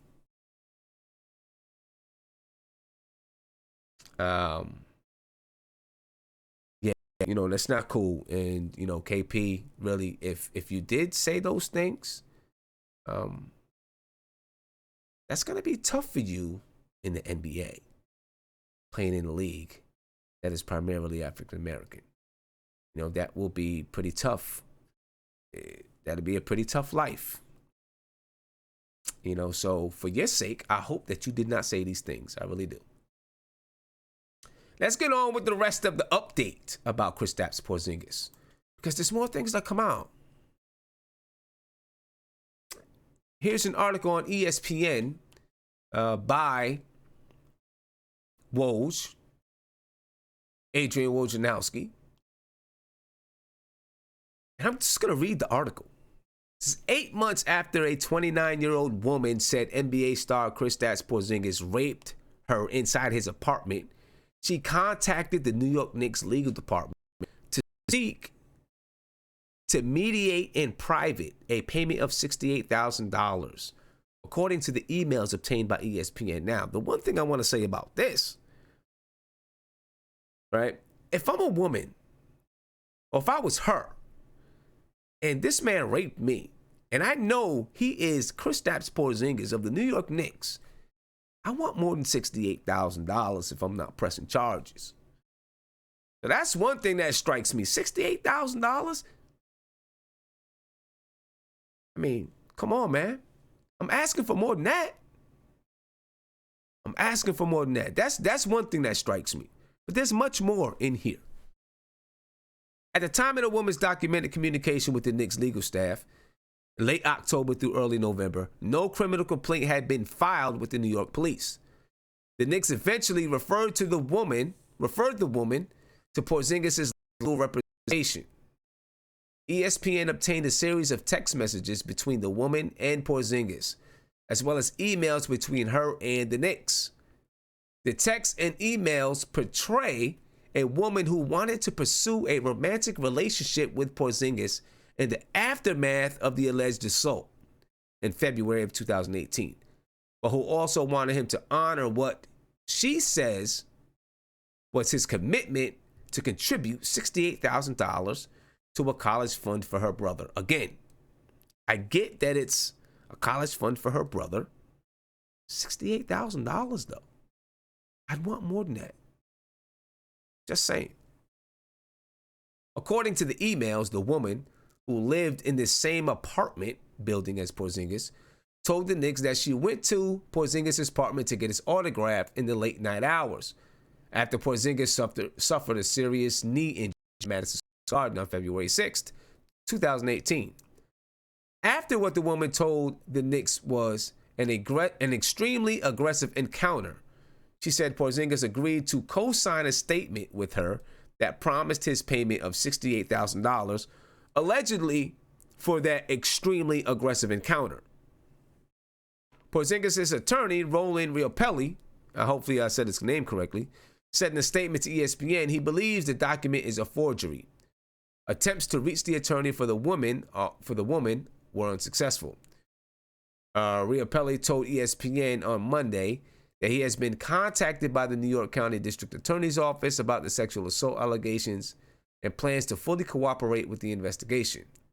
A woman filed a complaint against Porzingis stemming from the alleged encounter in his apartment in February 2018. Riopelli contacted federal authorities in December, alleging that the woman was trying to extort money from Porzingis. We have been contacted by the district attorney's office, and we are cooperating fully with their investigation, Riopelli told ESPN through a spokesman. We have agreed to provide the district attorney's office with the materials that we previously provided to the federal authorities in support of our extortion complaint. We are confident that after the district attorney reviews these materials, they will recognize that the complaint made in this case is completely meritless.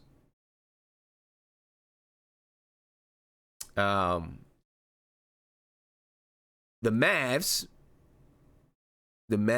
were informed about the attempted extortion that was reported to the NBA. It is unclear whether or not they were aware of the rape allegations.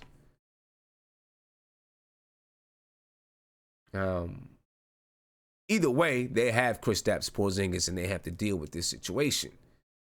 Okay, now, moving on, the woman's correspondence with the Knicks legal staff came in the aftermath of the text message communication between her and Porzingis.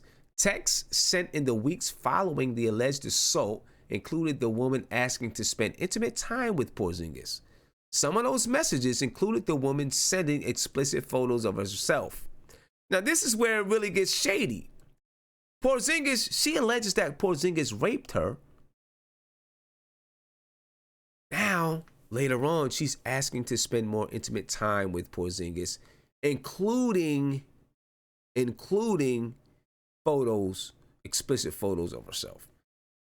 Now, I've seen some people say, well, you know, sexual assault victims, abuse victims, many times they stay with the abuser, right? They want a relationship. They want to continue the relationship with the abuser, which does happen.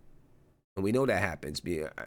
It's unexplainable to me, but there is some sort of emotional attachment behind it. But there couldn't have been too much emotional attachment here. Stories still need to come out. So we still need to know what's happening and what's going on. I'm not placing blame on either side right now because things are trickling out to us. But this just seems a little bit funny. If they had a one-night stand, where's the emotional attachment that would make you say, I'm going to stay with my abuser? I don't see where the emotional attachment is. So why would she want to continue to have a relationship, an intimate relationship with someone who she says abused her? That's possible. I don't know. The woman appeared to become increasingly frustrated that Porzingis was friendly when they crossed paths in their apartment building, but remained far less responsive via text communication. After asking the Knicks in October to help her get the $68,000 from Porzingis, the woman emailed the Knicks a series of text messages that included Porzingis' invitation to visit his apartment the night of the alleged assault. Porzingis told her that he was drunk, according to the texts.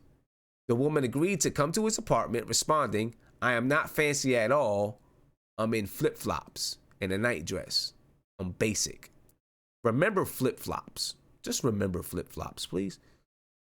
In the handwritten letter that she described as a contractual agreement with Porzingis for payment of $68,000, a copy of which was obtained by ESPN, Porzingis' name is misspelled, and it is unclear whether the signature belongs to him.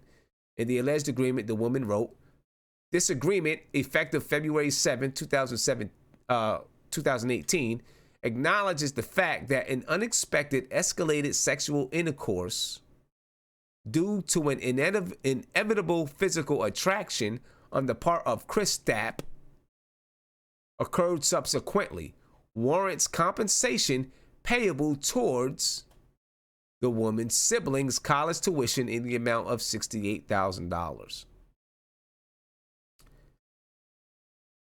I don't know. I mean, that seems pretty technical and legal to have, for something to be written like right there on the spot. Seems pretty technical and legal. Right? Mr. Kristaps willingly offered several compensations to the woman, including business investments. The woman ultimately settled with Mr. Kristaps, offering a $68,000 check. In a statement to ESPN on Sunday, Rhea Pelly said Mr. Porzingis denies signing the alleged contract, which we believe is a forgery.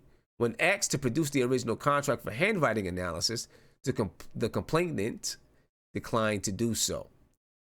In her correspondence with the Knicks, the woman included a photograph that she said showed her hair loss and broken nose cartilage from when he repeatedly hit me. Several days after the alleged encounter, the woman wrote that she had to pay about $10,000 for corrective surgery.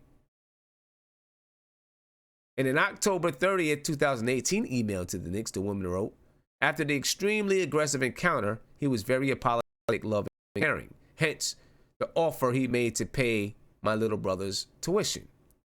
Although how he treated me was horrendous as a Knicks fan, mind you."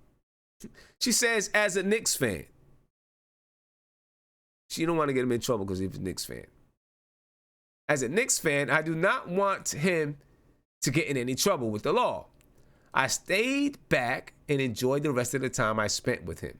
It's crucial to note the fun times I had with him doesn't negate the fact that he offered to compensate me as a soothing gift, even though I didn't ask him to. The woman said she stayed with Porzingis until 11 a.m. the day after the alleged assault. This whole thing is crazy. The woman said she stayed with Porzingis until 11 a.m. the day after the alleged assault. Now, get this. This is the kicker. This is the kicker right here. It's the kicker. Besides, check this. Besides the $68,000 payment, the woman also wanted the Knicks to assist in the return of a pair of sandals she termed her favorite Jordan gray and orange slides.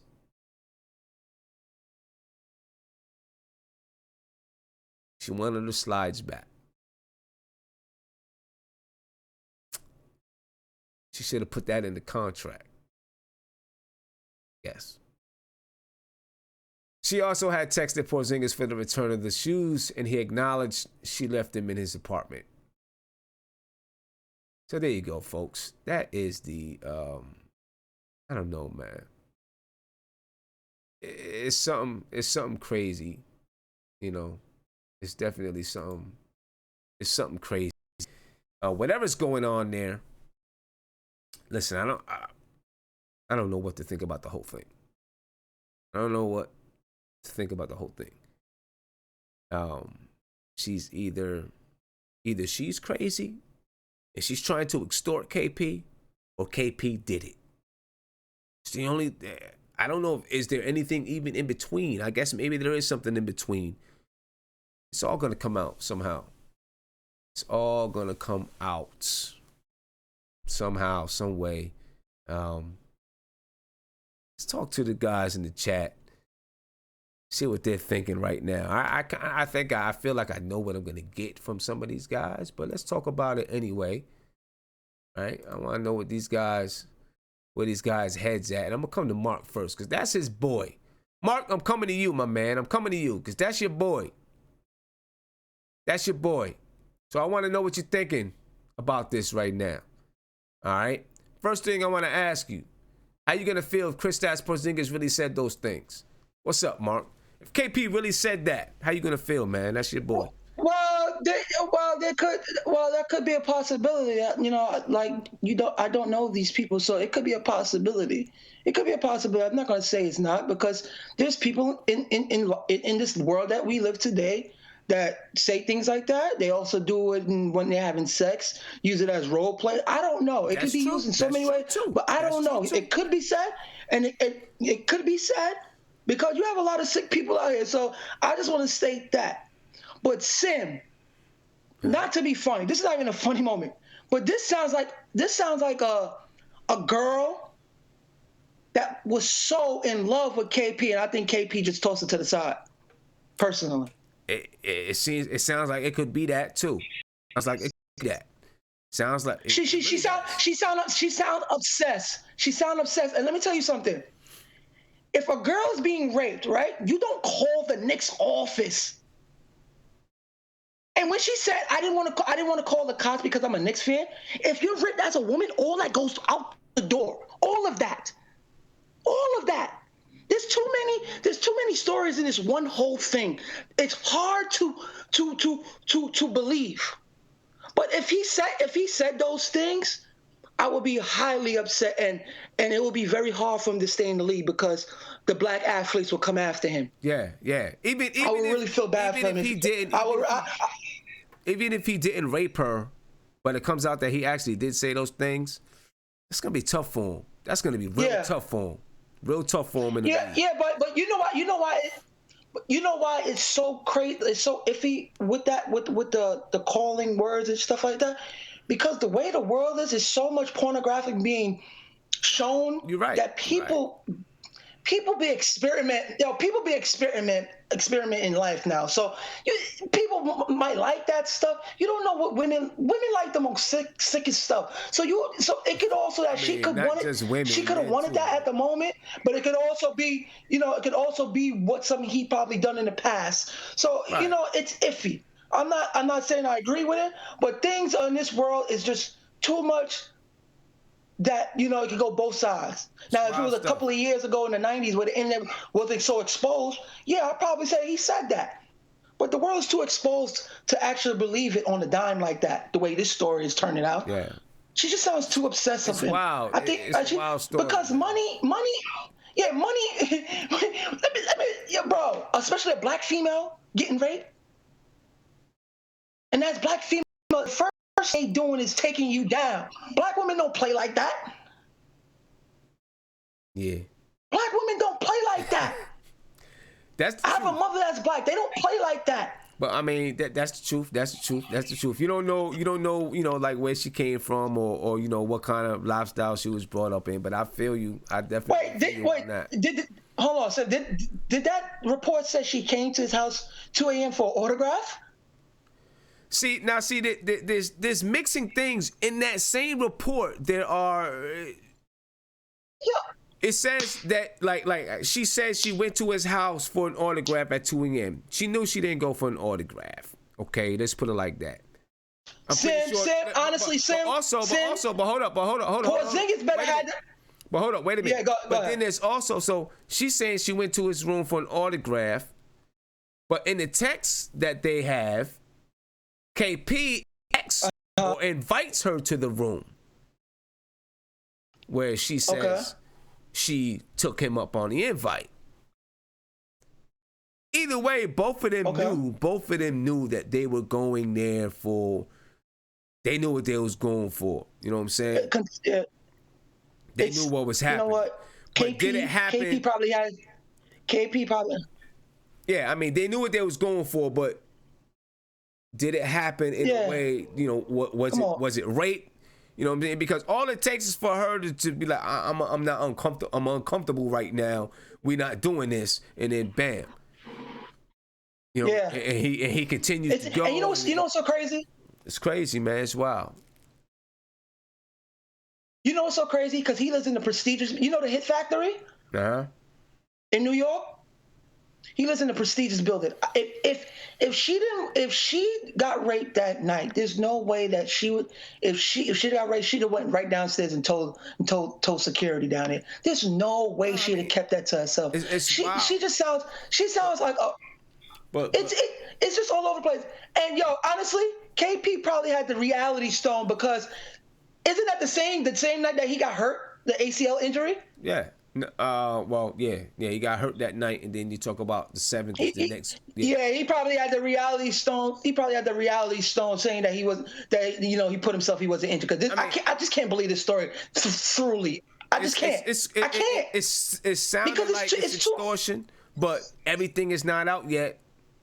And I guess we see. Yeah, everything's out. I wait till everything is out, but what I have right now, what we're listening to is like 3 stories in one. Sounds like extortion. The woman is obsessed. Probably she really wanted to be with him. And how old is she?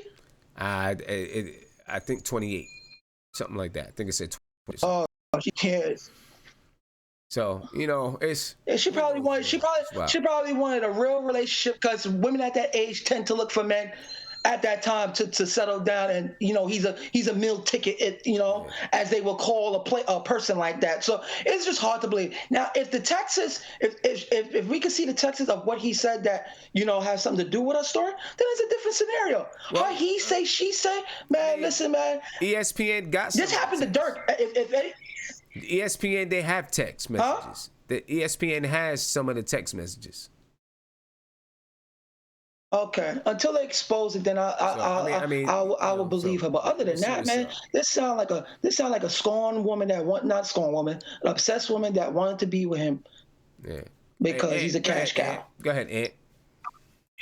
I'm glad you let me go before Guillermo. So because he represent my point. Here's what I gotta say about it, right? So. I'm not going to be the one that's going to sit here and be like, it sounds like this, it sounds like that, she lying, he did it, he didn't do it. Like, I feel like people have to be okay with saying, I don't know, right? And I feel like too many times we want to be on the right side of the story or the right side of history before the facts come out so we can look back and be like, see, I was right. But I think in a situation like this, man, you just say, I don't know. You wait, because the last thing you want to do is be like, she's lying, she's a bad wench, she's a hoe, boom, boom, boom, and it comes out she was telling the truth, and now you look crazy, right? So I learned in situations like this, man, because rape is a tricky thing, right? Because he could have went sex, she could have had feelings for him. But all it takes is for her to say, nah, I don't want to do it no more. Right. And all the text messages mean nothing. So, I mean, it's just a hard, rape cases are always hard because it's always he said, she said. She probably didn't go get a kit done after it happened. She stayed with him until 11 a.m. So she didn't go get a rape kit done. She stayed with him till 11 a.m. It's crazy. Guillermo, go ahead, man. Yeah, this sounds a lot different from what Ant was talking about on Saturday, because on Saturday he was hoping that KP would get in trouble because he doesn't like KP. So all that stuff about stop with all that jazz. But yeah, for me, man, I no one knows the facts yet, but from what it seems, from what we know so far, this sounds like trash. This sounds like a woman going to try to extort a guy. You instead of you going to the police, you stay with the guy till 11 a.m. and you contact the front office for money, which sounds desperate and scary. 2, then you go and say, oh, this guy, he was using, calling me a slave and stuff, but you stayed with him till 11 a.m. You didn't leave because of that. You weren't disgusted when he said that. And I'm pretty sure it's happening before 11 a.m. So it's not like he just woke up in the morning and said, all right, my slave, come over here. And you're like, oh my gosh, that's disgusting. Well, obviously either way, he called you a slave, or he raped you before. So this sounds crazy. And like I said, KP is young.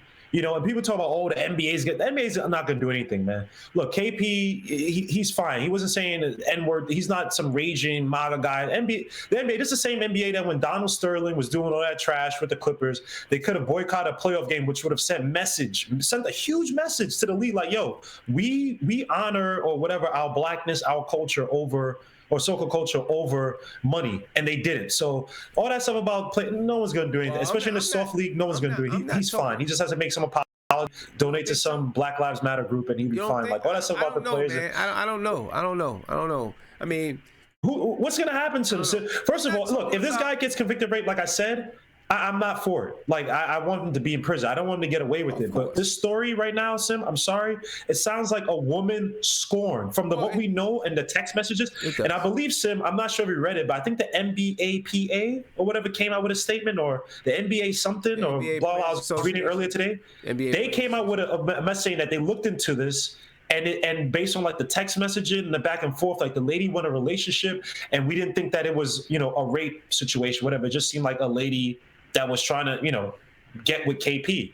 And from what it seems, you go into the Knicks front office for money, and you talk about, I didn't want to send and do a rape thing, because we have to watch out. We have to be careful. This is the age of sensationalism over critical analysis, critical thinking. Instead of us looking back and saying, hey, let's wait for the evidence, we'll have this lady on The View or whatever, and then she's going to spew all this stuff, destroy this guy's name, put in the articles, and then we're going to find out about the facts later on. And by the time, even though KP's an NBA star, in this society, we bury the guys. They're guilty before they're innocent. We have to change the paradigm and go back to using critical analysis, using evidence, and using common sense to evaluate these situations, especially when it's he said, she said. If this lady didn't go back to get a rape kit or whatever, it's going to make it harder for her. But her actions, or from what we know so far, this does not sound like rape. I'm sorry. And all that stuff about her trying to use a race angle, blah, blah. Well, you mess with them. You like them even when you use a racing thing. So don't act like race is an issue now when you didn't have an issue with it when you're still trying to gay with him after the so-called alleged rape. And like I said before, women that accuse guys of rape, falsely accused guys of rape, they need to do at least 75% of the time the accused guy was going to do if that guy actually committed rape. This is ridiculous, man. Something needs to happen if a woman, if it turns out that she's lying and she's trying to extort him, I'm pretty sure there are charges for extortion. Something needs to happen, because that's crazy. And then to make it worse, she's trying to extort him for $68,000. Like, if you're gonna extort somebody, we're just saying if she is trying to extort him. We're not saying that we don't know all the facts, or we don't know everything. But if she is trying to extort him for $68,000, Guerrero, $68,000? Look, if I'm gonna extort somebody, man, I'm going big. Like those two idiots trying to get Michael Jackson for $1.5 billion. I'm going for the stars, man. KP, this guy, he's a new star. He got a contract. He's gonna be a star with the Dallas Mavericks, whatever. He's getting endorsements. $68,000. Come on, man, $68,000. And at the time, he was a star of the Knicks. He's a star of the Knicks. And I don't mean to make fun of rape can happen, right? I'm not saying, but I'm just thinking about a guy who literally just tore his ACL. And you're coming to this is a scary thing. I'm not saying she's lying so far. It just sounds like it. But you came back to his place. Now, I'm not trying to be crude. When you go back to a man's place at 2 a.m., you're not going back for an autograph. No. I'm sorry. Like, at 2 a.m., my mind is not in the right place in terms of, oh, hey, I'm here to sign autographs from this attractive woman that's in my building. Like, if you live I live in a building full of old, decrepit people. Like, if there's one hot girl I can see in a laundromat, I'm gonna try to spit some games or whatever. But there's really none in my building. My building's terrible.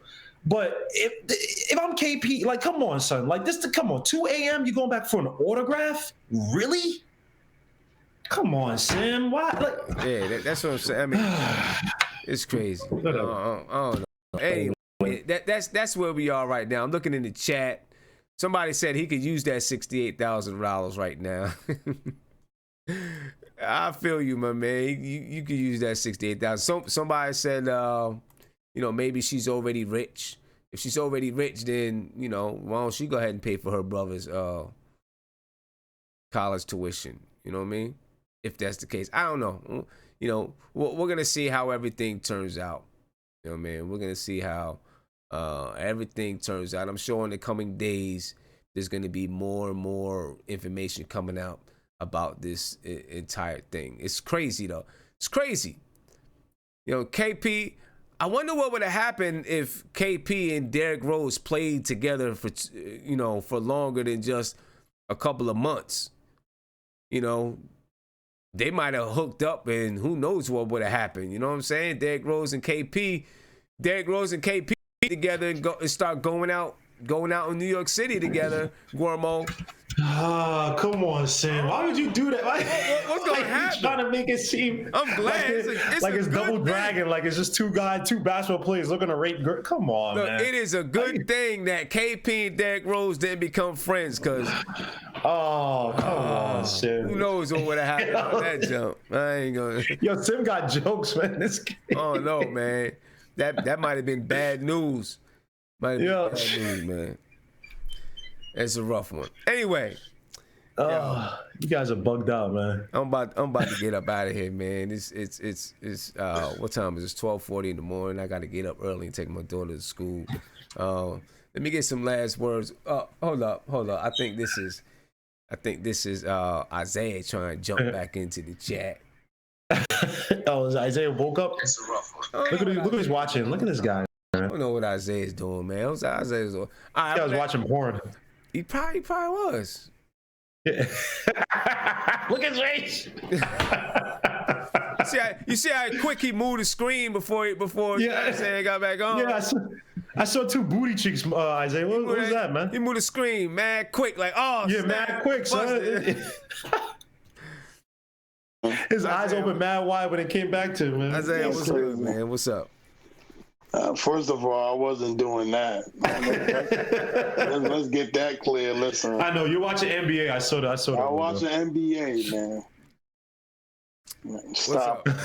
All right. Well, we heading out of here. What you got to say? See, this dude, Mark Wilder now. Come on. That's Mark, man. Yeah, we heading out of here, Isaiah, man. I let you get back in just so you can get some last words in, bro.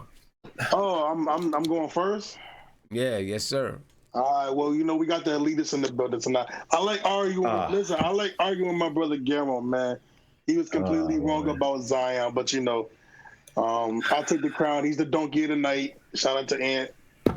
Shout out to Mark. Also, Sim, you know what? Let's keep this. I want to end this on a good note. I want to shout out to you because I know you do a lot of positive things in your community and you're helping the community. Once again, man, RIP Nipsey Hussle, man. Hopefully, when you get the hip hop channel, which everybody should subscribe to, because we're going to have a great time when it comes on. And I want Mark, Gammo, and all on the hip hop channel. So we can have a great discussion. Everybody, hey, Sim, not to tell you what to do, but throw that link in the chat again. We're going to put it up here right now, man. The front. Nipsey Hussle, man, a great man. His spirit will live on, and on the game, yeah, son. I think we got 5 more games, Sim? Yeah, a lot of people. 5 more games, man. We got 5 more games left to the season, man. 5 more games, man. But yeah, man, that's about it. Peace out to all y'all. Peace out to Ant, Guillermo, Mark.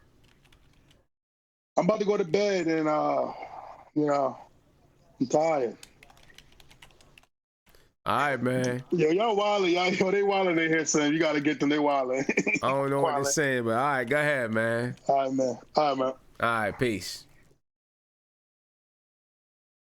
All right, let me see. Ant, what's up, man? Give us some last words, man.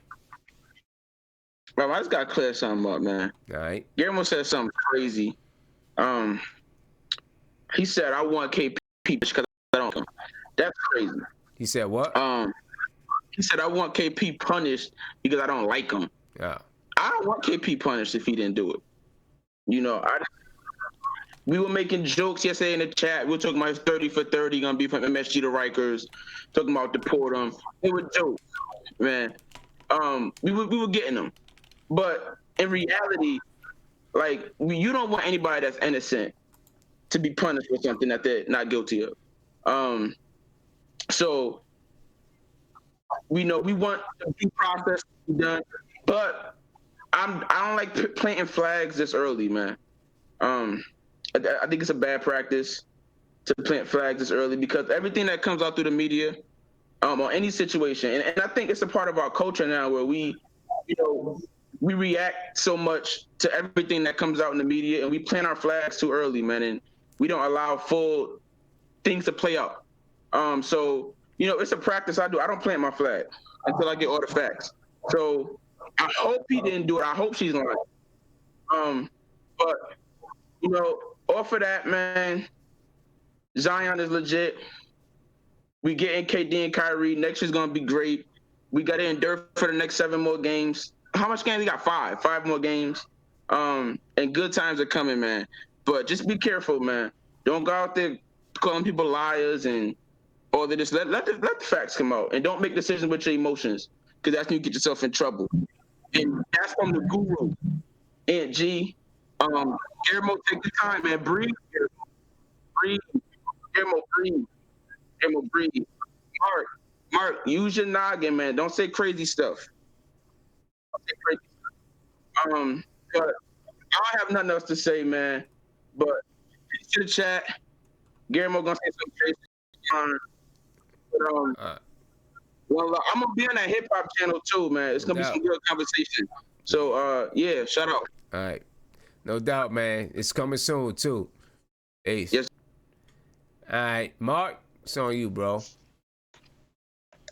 Yeah. And listen, man, y'all gonna make KP have a comeback.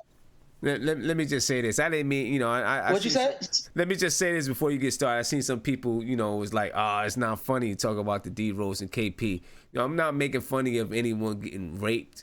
I'm just saying, you know, those guys maybe got some, you know, some funny sexual habits going on that, you know, who knows, but that's all I'm saying, people. I just want to clear that up. Not making fun of anyone getting raped. I'm just saying that maybe they got some funny sexual habits going on that, you know, we don't want them two together. That's all. But I don't mean to offend anybody, so I apologize for that if I did. If I offended anyone, I truly apologize. Go ahead, Mark.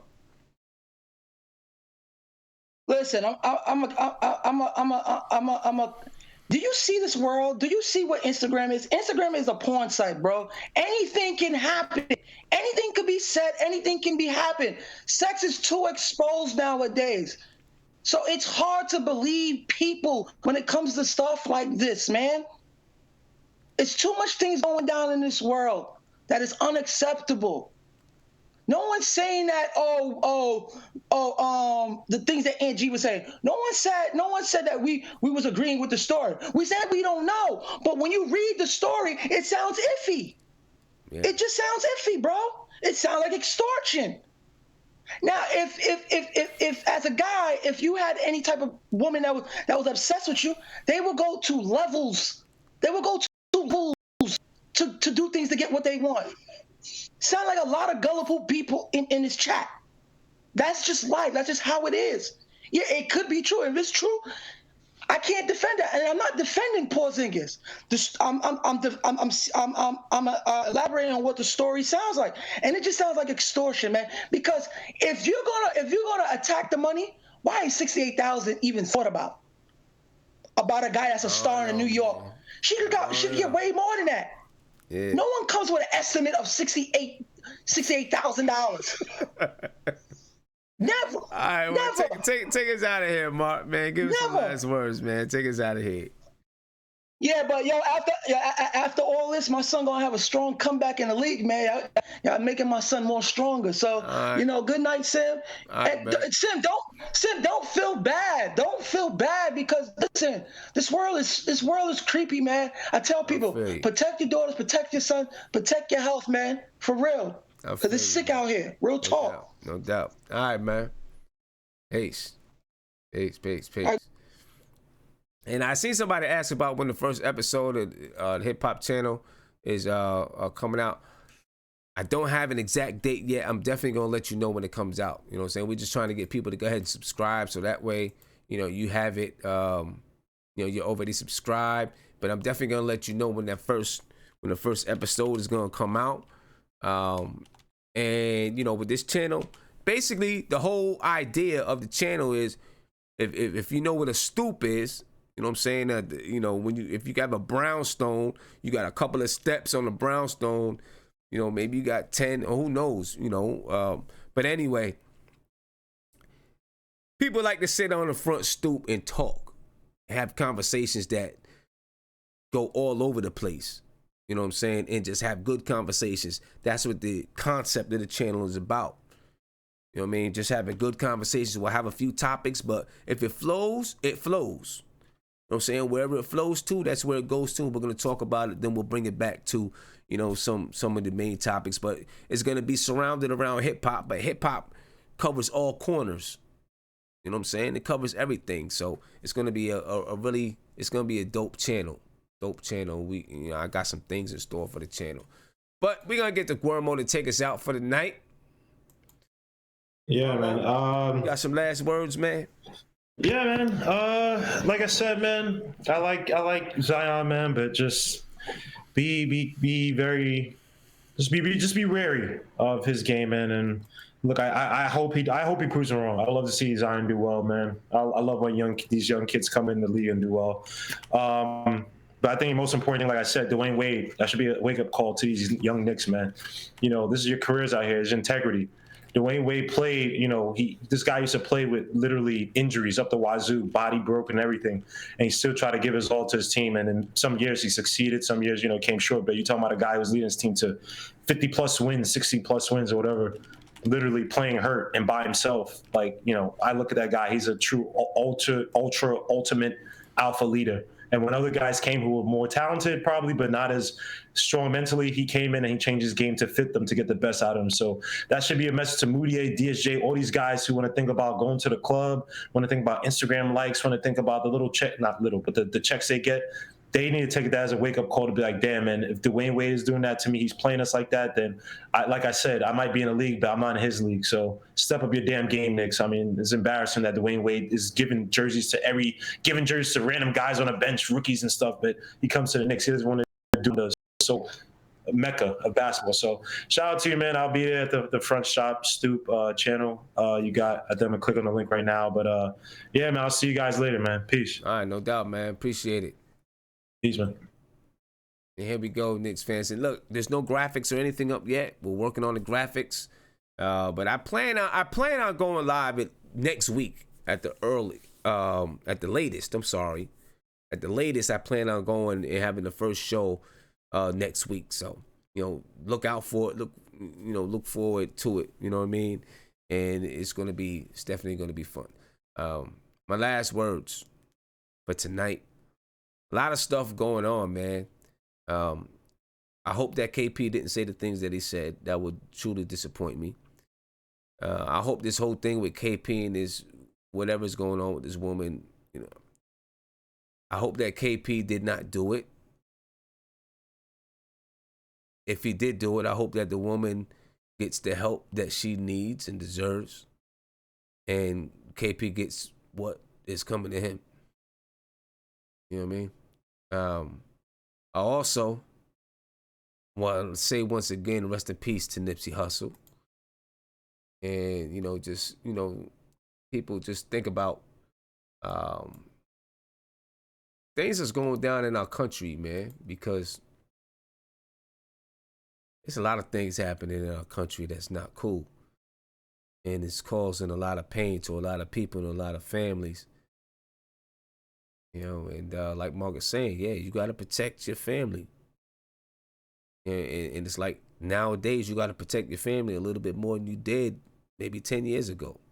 You got to be a little bit more careful than maybe you did 10 years ago, 15, 20 years ago. You know, and, you know, we got to respect our own, stop killing our own, build our communities up. You know, try to help our communities prosper. Teach our children something different. Teach our children how to prosper. Empower our community. Empower our children. Empower our families. Empower yourself. I mean, rest in peace, Nipsey.